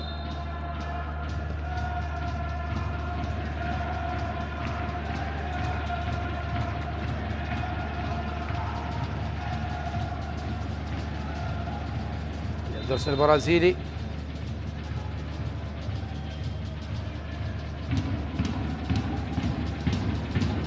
تبديل على فريق نفط ميسان. نسيم صيود التونسي الذي كان مع النجف وانتقل إلى نفط ميسان.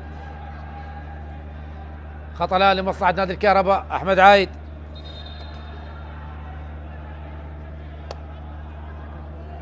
الكاظم ينبه.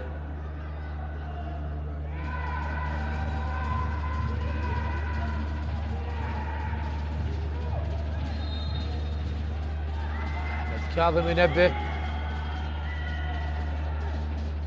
دخول الآن نسيم صيود بديل لمن؟ البديل لفقار. نعم بديل لفقار.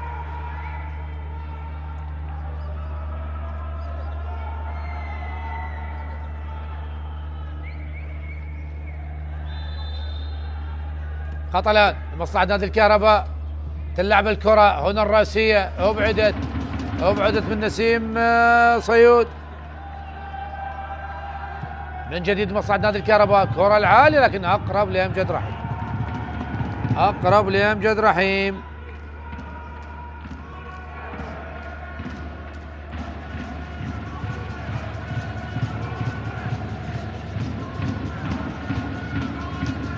تلعب الكرة طويلة. أمجد رحيم بعد من حسن خالد. لوكاس برازيلي. لوكاس سانتوس الذي قلنا التمريرة لكن الابعاد من حسين مطر. المتابعة موجودة من سجاد جبار. عادت سريعا لمصلحة نادي الكهرباء. الكهرباء أكثر سيطرة على الكرة بعدما تلقى الهدف في الدقيقة 56. تكلم عن الدقائق التي مرت 7-8 دقائق. الكهرباء أفضل بحثا عن التعديل. هنا التمريرة وأيضا تراجع للاعبي نادي نفط الوسط. أكيد نفط ميسان أكيد مباراة ليست سهلة بالمرة على الفريقين. نسيم صيود تمريرة صعبة جدا على جعفر ناصر. كأنك عاقبت جعفر ناصر يا نسيم يا صيود. تلعب الكرة بهذا الشكل صعب جدا حتى لو كان عداء لا يستطيع أن يأتي بالكرة.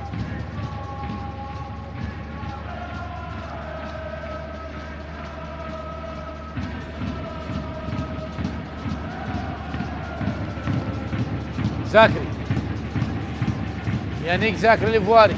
الحسين جاسم. أحمد عايد مرة أحمد عدى أحمد.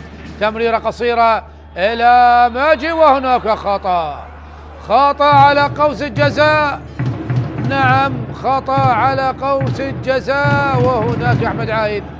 شاهد لاعبي نادي نفط ميسان يعرفون خطورة هذا الخطأ. أماجي أوغستينوموتو تحصل بالخطأ من أمام ناثانيال نانغولو اللقطة الأخيرة ونجح.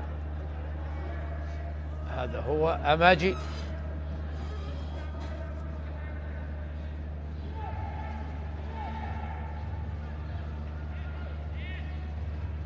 خطأ الآن لمصلحة فريق الكهرباء. أحمد عبد الجبار يترقب وينتظر. أحمد عايد هو الذي سوف يصوب هذه الكرة. ونعرف أحمد عايد وقدمه اليسرى كم هي خطيرة. أحمد عايد هو الأقرب للتسديد. 4 لاعبين فريق الكهرباء. زاكري حسين جاسم وحسن خالد لكن الأقرب زاكري. صوب زاكري لكن اصطدت. لماذا لم تترك لأحمد عايد يا زاكري الإيفواري؟ منتظر رحيم يلعب الحسين جاسم داخل منطقة الجزاء والإبعاد من ناثانيال نانغولو إلى مصطفى محمد. يضغط فريق الكهرباء على لاعبي نادي نفط ميسان من أجل افتكاك الكرة. على سعد يحاول المرور لا وجود للخطأ. لوكاس دوس سانتوس قطعت الكرة من جديد. وصلت إلى من؟ إلى أحمد عايد يحاول المرور وهناك خطأ آخر وبطاقة صفراء. يضغط فريق الكهرباء وخطأ على ماثيو أولاتنجي. نعم وهناك أيضا بطاقة صفراء هي الثانية على لاعبي نادي نفط ميسان بعد حسين مطر. والآن الدور لماثيو. أحمد عايد شاهد المهارة والرشاقة. نعم 1 ضد 1 يستطيع المرور بسهولة وهنا ارتكب الخطأ ماثيو، خطأ آخر لمصلحة نادي الكهرباء. هل يأتي هدف التعادل عن طريق الركلات الثابتة؟ نفط ميسان بعدما سجل هدف تراجع كثيرا، تراجع كثيرا. هذه المرة من سوف يصوب؟ هل زاكري أم هذه المرة أحمد عايد؟ أحمد كاظم أكيد اطمئن على سلامة اللاعبين. مباراة ليست سهلة بالمرة، ليست سهلة بالمرة. اليوم الأول من أيام الجولة 29، 4 مباريات: الموصل، أمانة بغداد، النجف، نوروز، القرمة والشرطة، وأيضا هذه المباراة الكهرباء نفط ميسان. لم يكن متسلل فقار عبد، وعلاء سعد استلم الكرة وصوب بقوة وهدف، هدف جميل جدا من علاء سعد، شهد التصويبة بقوة. طبعا وتستكمل مباريات هذه الجولة يوم غد إن شاء الله: ديالى والنفط، الزوراء والكارخ، أربيل والقاسم، دهوك والقوة الجوية، والغراف والطلب. تنافس كبير ما بين القوة الجوية والشرطة على لقب الدوري. نشاهد جعفر ناصر، فرحة هستيرية، فرحة هستيرية من جعفر ناصر، وعلاء سعد يذهب لعلى عبد الجبار. يعني هذه اللقطة تؤكد العلاقة القوية ما بين اللاعبين والمدرب. من اللاعب الذي حمل على النقالة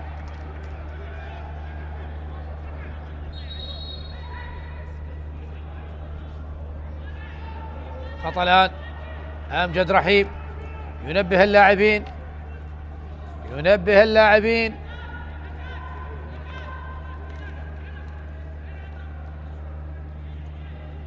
محمد خضير، محمد خضير يجهز للدخول. دخلنا دقيقة 70 أحبة المشاهدين. حسين جاسم، خطأ لمصلحة فريق الكهرباء. حسين جاسم هل يصوب من هذه المسافة ملعبها باتجاه الزملاء؟ تبديل، دخل محمد خضير. نعم يدخل محمد خضير اللاعب الشاب. حسين جاسم على لعب الكرة، يلعب الكرة العالية داخل منطقة الزاوية الرأسية، الإبعاد من حسين مطر، متابعة من جعفر ناصر. أحمد عايد يحاول من أمام نسيم صيود، نجح أحمد عايد، مرة أحمد عايد لعبها للبرازيلي، الكرة العالية الرأسية، الله! أمجد رحيم في المكان المناسب، أمجد رحيم في المكان المناسب، نعم في المكان المناسب. شاهد رأسية لوكاس سانتوس، لكن أمجد رحيم ينجح بمسك الكرة. شاهد لقطة لوكاس سانتوس البرازيلي لديه 8 أهداف. محمد خضير الذي دخل بديلا لعلاء سعد. كرة الآن برازيلي لياندرسون إلى روبن أكوا. تمريرات لمصلحة نادي الكهرباء، سيطرة واضحة، تهديد لمرمى فريق نفط ميسان لأكثر من مرة، لكن ما زال نفط ميسان هو المتقدم بالنتيجة. هدف اللاعب علاء سعد الذي غادر بداعي الإصابة.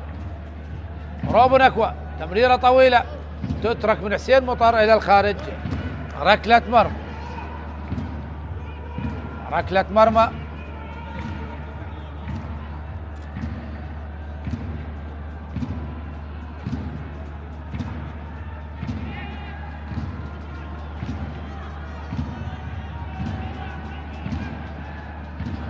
الآن فريق نفط ميسان.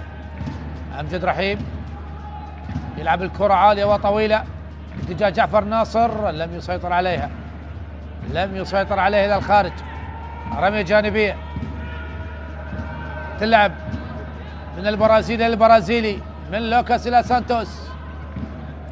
أوتارا لحسين جاسم، حسين جاسم من اللمسة الأولى لزاكري، يحاول زاكري والتمريرة الجميلة لوكاس سانتوس، والإبعاد من ناثانيال نانغولو الكاميروني من أمام البرازيلي. ركنية الآن، الكرات الثابتة كثيرة لنادي الكهرباء، هل تستغل إحداها؟ هذا هو أمجد رحيم يتكلم مع المدافعين من أجل التركيز. نفط ميسان تراجع للخلف بعدما تقدم بالنتيجة. حسين جاسم على تنفيذ الركلة الركنية. حسين يلعب الركنية هنا الرأسية والإبعاد من الدفاعات، المتابعة من أماجي، سدد أماجي، سقط أماجي، لكن وصلت الآن لعلي عبد الأمير. على عبد الأمير تمريرة طويلة باتجاه محمد خضير. حسين جاسم أبعدها هنا محمد خضير، استلام للكرة، لاعب شاب على ما يبدو مهاري محمد خضير، نعم لاعب صغير بالعمر. مصطفى السجاد إلى محمد، لكن تمريرة قصيرة قطعت، عادت مجددا إلى ماثيو يلعب باتجاه جعفر ناصر. استلام للكرة بصورة جميلة أمام البرازيلي، هنا التمرير على عبد الأمير، لكن تغطية موجودة من روبن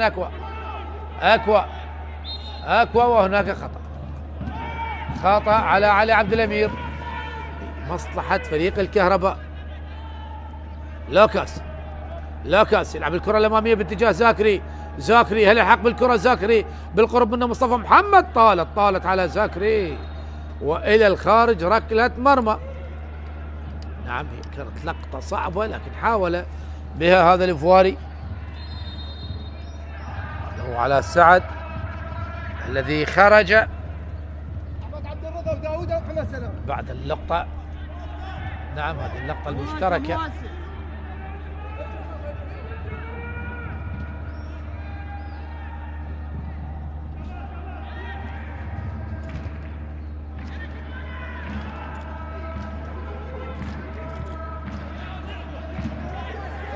السلام على سعد، لعب الكرة محمد خضير، يحاول استلام الكرة محمد يحاول المرور، صعب من امام منتظر رحيم. حسين جاسم تلعب الكرة الامامية من حسن خالد، رأسية وصلت الى زاكري يحاول المرور من امام مصطفى لعبها زاكري الى لوكاس مر البرازيلي. سانتوس تمرير لأحمد عايد، لكن نانجولو موجود في التغطية، يلعبها لأمجد رحيم أمامية، قطعت عادت لأوتارا. الكرة تعود سريعا لمصلحة لاعبين نادي الكهرباء في الشوط الثاني تحديدا بعدما سجل فريق نفط ميسان الهدف. هنا زاكري لحسين جاسم إلى زاكري مجددا إلى سانتوس وناثانيال نانجولو، تمريرة ما بين سانتوس وزاكري لكن لم تصل.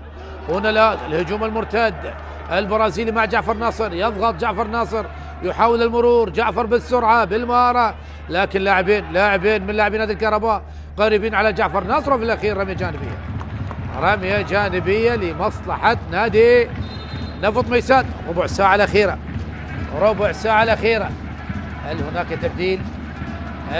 تبديل؟ جعفر ناصر هو الذي كان يبحث عن رمية جانبية أو ركنية من أجل التقاط الأنفاس، من أجل تقليل من ضغط لاعبي نادي الكهرباء على مرمى فريق نفط ميسان. على عبد الأمير على تنفيذ رمية جانبية، تلعب الكرة من الرأسية من كريست، منتظر رحيم رأسية، هنا تصويبه والعارضة والمتابعة ومحمد خضير وأيضا الإبعاد. أي هجمة التي لا تقبل أن تنتهي. حذار من الندم يا فريق نفط ميسان. هنا التمريرة لكن قطعت، عادت مجددا. لوكاس تصويبه، يا الله على هذه الهجمة. أي هجمة من هنا لنفط ميسان ومن هناك للكهرباء. تأكدوا لي بأن تصويبة سجاد جبار شاهد منتظر رحيم وابعاد خاطئ وسجاد والتصويبه.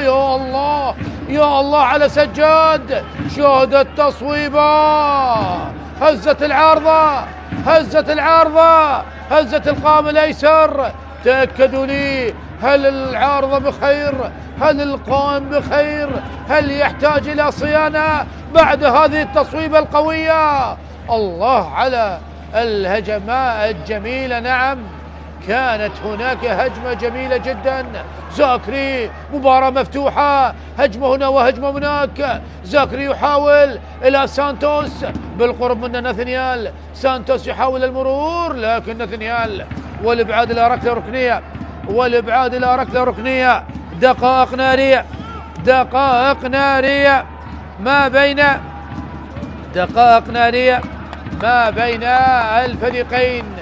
وهنا ناثانيال نانجالو يوجه اللاعبين لعبات قصيرة. منتظر رحيم، منتظر يلعب الكرة العالية على القائم الثاني. هنا الراسية،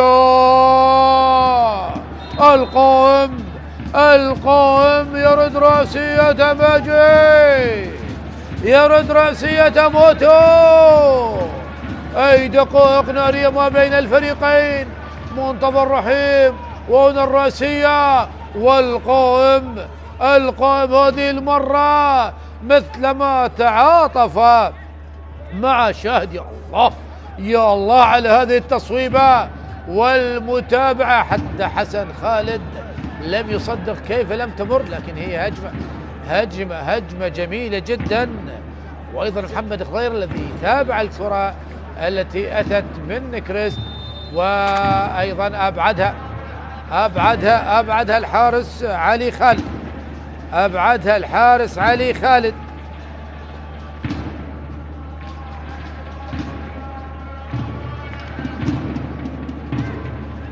كرة الآن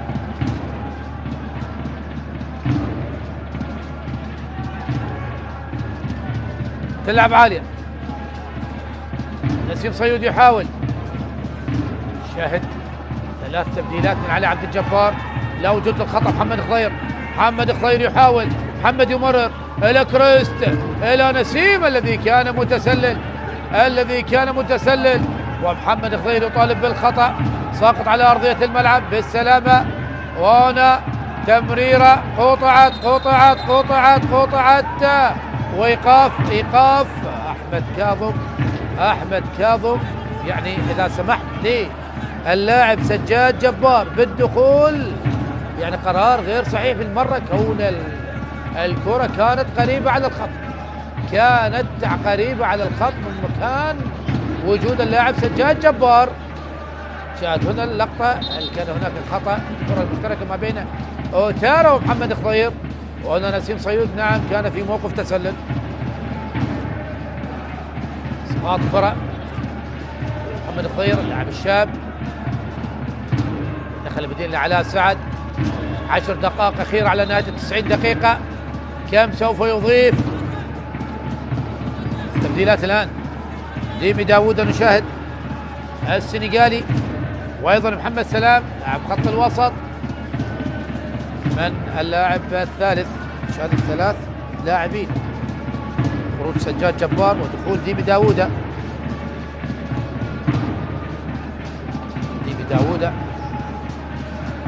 الذي طبعا يمتلك 7 أهداف و6 أسيست. واحد تصويبة جميلة. نعم جميلة أجمل. يعني بعض المشاهدين، بعض المتابعين، بعض عشاق كرة القدم يعشقون هكذا كرات. واليوم يعني أكيد جماهير نفط ميسان سوف تبدأ بالتصاميم على هذه اللقطة. كرة الآن 3 تغييرات. 3 تغييرات. خروج ماثيو وسجاد وجعفر ناصر، ودخول ديمي داوود وأحمد عبد الرضا ومحمد سلام. عبد الرضا دافع اليمين اللي كان مصابا لفترات طويلة. تلعب الكرة العالية من الراسيو الإبعاد من حسين مطر. يحاول البرازيلي، لا وجود للخطأ. عادت محمد سلام يحاول، هناك خطأ لمصلحة فريق نفط ميسان. تبديل المهاجم ياسر ناجي بديلا لحسين جاسم. يلعب ب3 مهاجمين الآن. أحمد عبد الجبار يعرف تماما أن الخروج بالنقطة من هذا اللقاء أفضل من الخسارة. أحمد عايد إلى حسن خالد. عذاري يا حسن. تمريرة إلى سانتوس، طارت على سانتوس، قطعت، عادت لمصلحة فريق الكهرباء. ماذا يفعل لاعبي نادي الكهرباء؟ ديمي داوود إلى محمد خضير. هل يصوب محمد خضير؟ لا، يغير رايه، يلعبها لداوودة المنطلق على عبد الامير من جهه اليسار. قدم مباراه كبيره على عبد الامير، يلعب الكره العاليه هنا الراسيه من كريستال. مرت من كريسكوفوما المتقدم بهذه الكره. لعب خط الوسط علي خالد على ركله المرمى، يطلب من اللاعبين التقدم الى الامام، يعرف تماما دقائق حرجه. ونشاهد اللقطه، قطعت من جديد سانتوس الذي ايضا صوب تصويبا من مسافه بعيده، لكن الى الخارج. دقائق قليله متبقيه. هل هناك هدف قادم للكهرباء ام لنفط ميسان؟ فريق الكهرباء يلعب الكل بالكل. ادخل 3 مهاجمين، سانتوس وياسر ناجي والان اوغستين اموتو. زاكري يلعب الكره لاحمد عايد، احمد الخطير يحاول المرور لكن قطعت محمد سلام. محمد خضير قطع الكره، عادت لمحمد سلام، البحث عن الهجوم المرتد.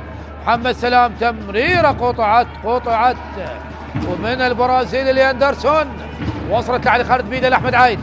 احمد عايد، اعتقد هناك هدف قادم اما للبرتقالي او للبنفسجي، اما لفرسان المملكه او للبرتقال الكهربائي. زاكري يحاول يانيك زاكري مع الكره لفواري الى سانتوس البرازيلي صاحب تصويبات قويه، يمرر الكره الى منتظر رحيم، يلعب الكره العاليه، ابعاد من احمد عبد الرضا. سنوات طويله شاهدناه مع نادي النفط، الان مع نفط ميسان، من نفط الى نفط، من نفط العاصمه الى نفط ميسان.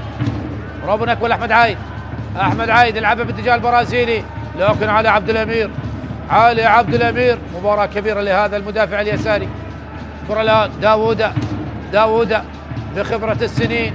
داوودة يلعب الكره باتجاه محمد خضير لكن بعيده تماما. وصلت لعلي خالد الى تارا. فريق الكهرباء يلعب دفاع الخط، سلاح ذو حدين.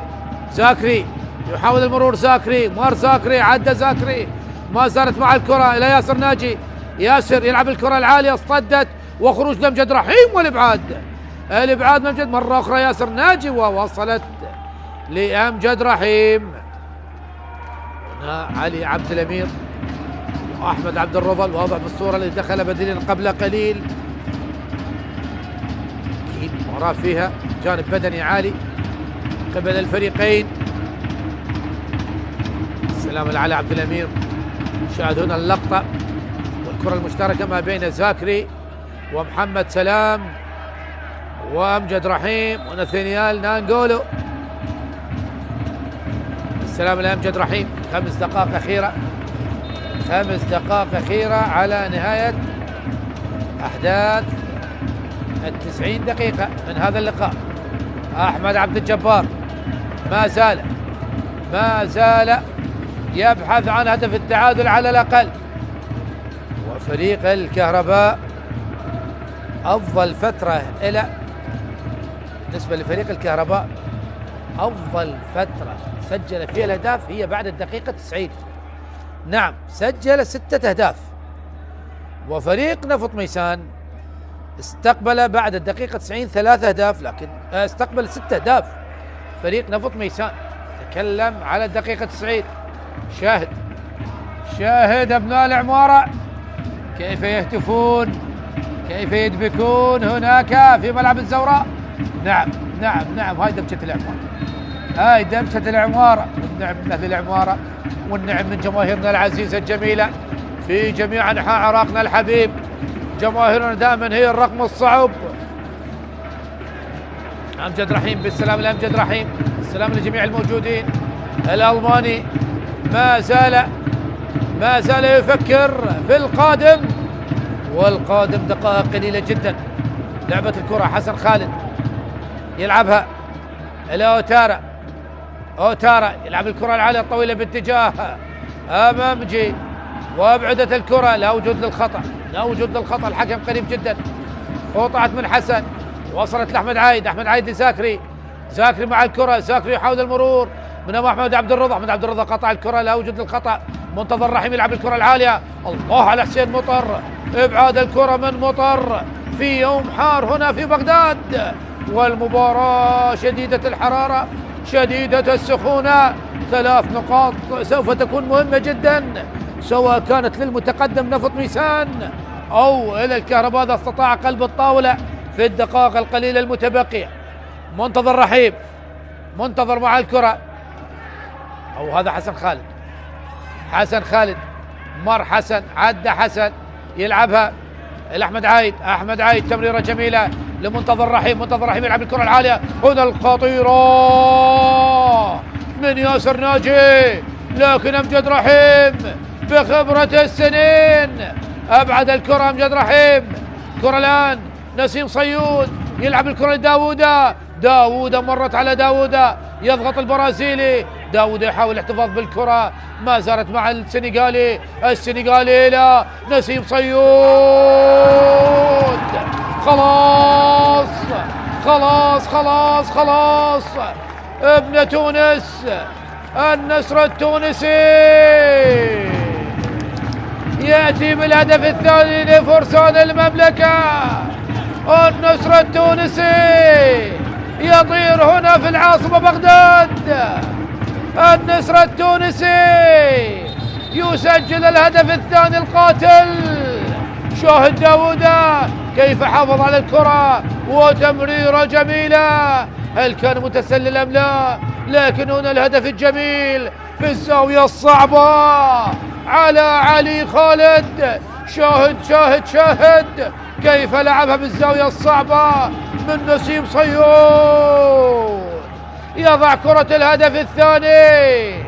وهنا نسيم صيود له للعمارة معلميه للعمارة على الدبكة الجميلة، دبكة للعمارة الجميلة، ونسيم صيود على طريقة أهل العمارة يحتفل بهذا الهدف الثاني.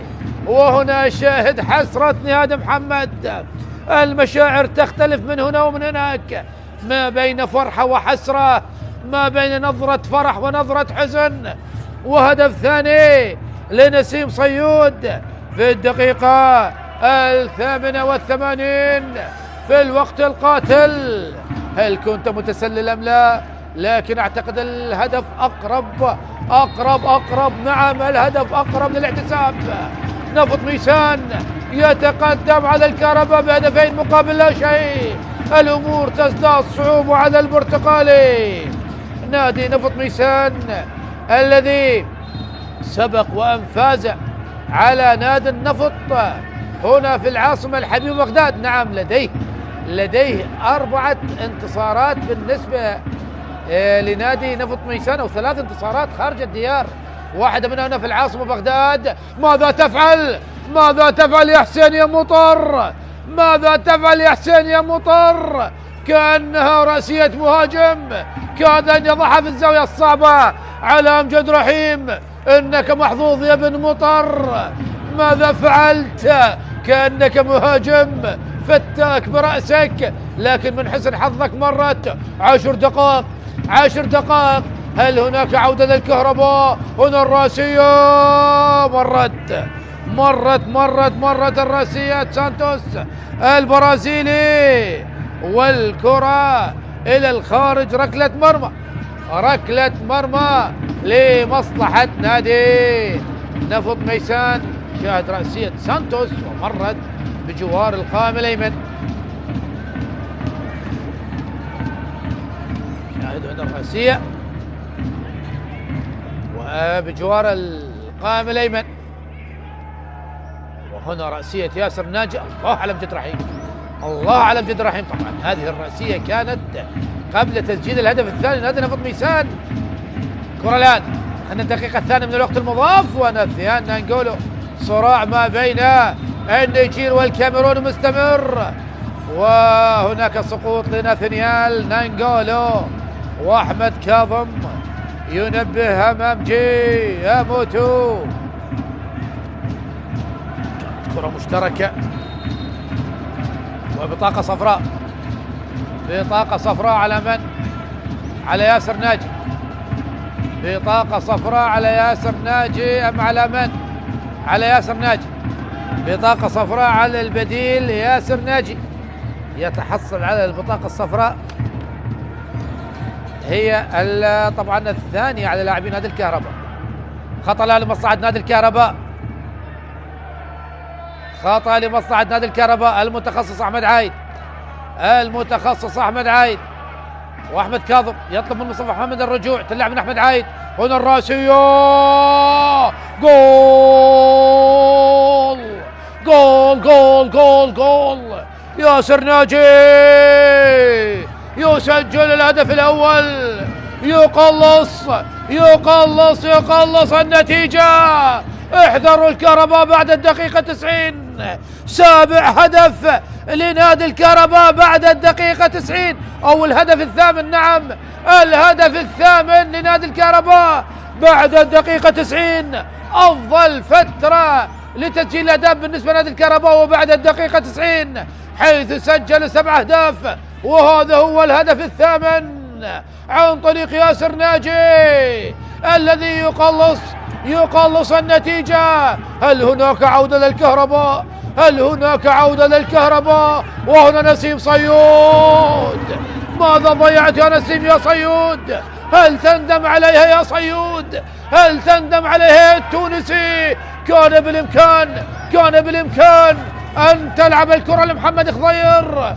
أي مباراة، أي دقائق نارية، نعم أتكلم عن دقائق نارية ما بين الفريقين. هنا روبن أكوا، تمرير لسانتوس، الكهرباء يضغط، سانتوس إلى أندرسون البرازيلي، يلعب الكرة، اصطدت، عادت مجددا، لم تخرج إلا البرازيلي اللي أندرسون، كرة العالية، هنا الراسيو الإبعاد من ناثانيال، لكن هناك خطأ على أوغستينا موتو، خطأ لمصلحة الكاميروني ناثانيال نانجولو. مباراة داخل مباراة ما بين الثنائي ناثانيال وأوغستين. نعم الخطأ واضح جدا. شاهد دخول قوي جدا، و5 دقائق من الوقت المضاف ومتبقي 5 دقائق. اللقطة بين ناثانيال، البطاقة على ياسر ناجي وليس على أمامجي، بطاقة على أمامجي. هل كانت هناك بطاقة ثانية؟ البطاقة كانت أعتقد لياسر ناجي وليس لأمامجي. هل هناك تبديل؟ شاهدت أحمد كاظم أشر بيده على ياسر ناجي، هو صاحب الهدف الأول نادي الكهرباء الذي قلص الفارق. ياسر ناجي، مسية هدفه الأول مع نادي الكهرباء، لم يكن متسلل. نسيم صيود يلعب الكرة الزاوية الصعبة للحارس علي خالد.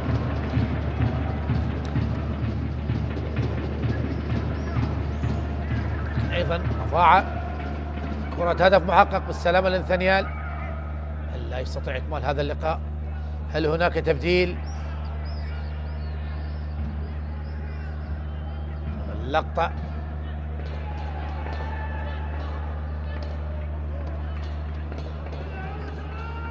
نعم هذه البطاقة الصفراء على مامجي.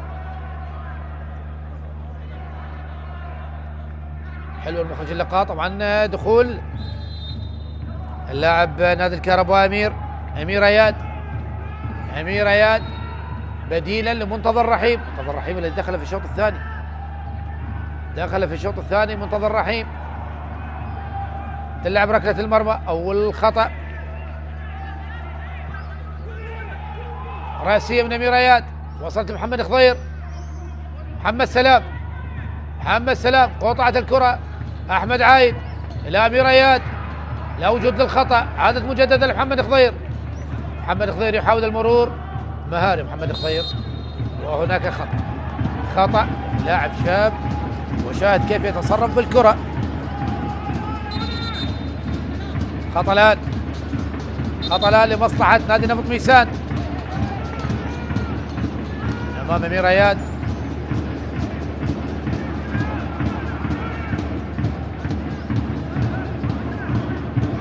لمصلحة فريق نفط ميسان. تلعب قصيرة، محمد خضير مرور جميل، عدى محمد، مرر الكرة لمحمد سلام لكن قطعت الكرة. دخلنا الدقيقة الثامنة من الوقت المضاف المقدر ب10 دقائق على عبد الجبار. الكرة على أعصابه، محمد سلام يحاول لكن إلى ركلة مرمى. محمد سلام يطالب بركلة ركنية. تلعب سريع البرازيلي الياندرسون. روبن أكوا، روبن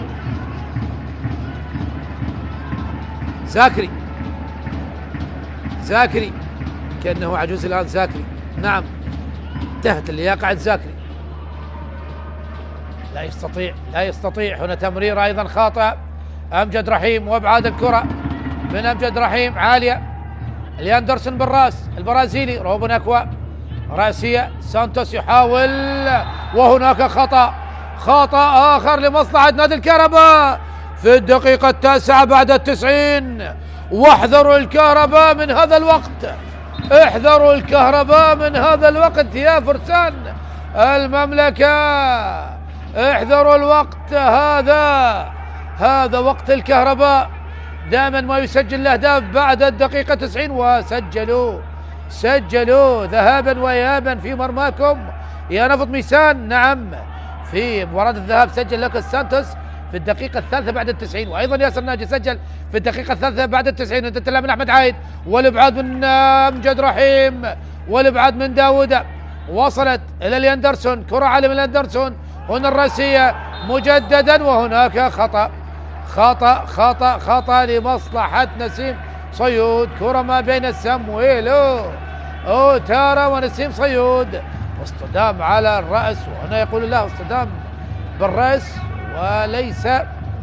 شاهد اللقطة، الحكم احتسب خطأ ما بين نسيم صيود وأوتارا، ما بين البوركينابي والتونسي. السلامة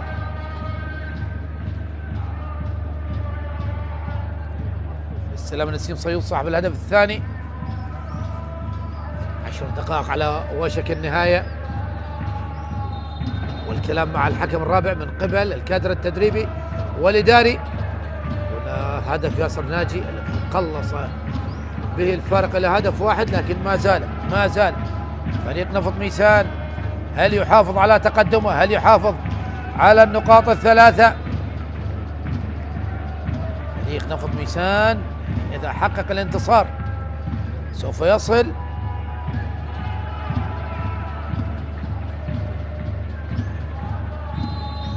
فريق نفط ميسان لديه 26 نقطة، سوف يصل النقطة 29 في المركز السادس عشر. طبعا في المركز السادس عشر مؤقتا بانتظار بقية النتائج.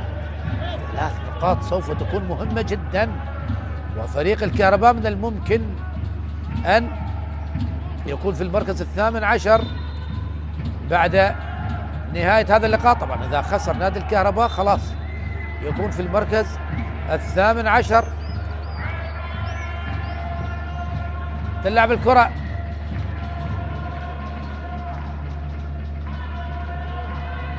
ديمي داوودة، تمرير نسيم صيود. المتسلل نسيم صيود، نعم متسلل نسيم صيود. تلعب سريع من حسن خالد. كرة الآن أوتارا، دخلنا الدقيقة الثانية عشر، أكيد سوف يضيف بعد الوقت. وهنا خطأ آخر لمصلحة فريق نفط ميسان، وبطاقة صفراء على زاكري، بطاقة صفراء على زاكري، يانيك زاكري.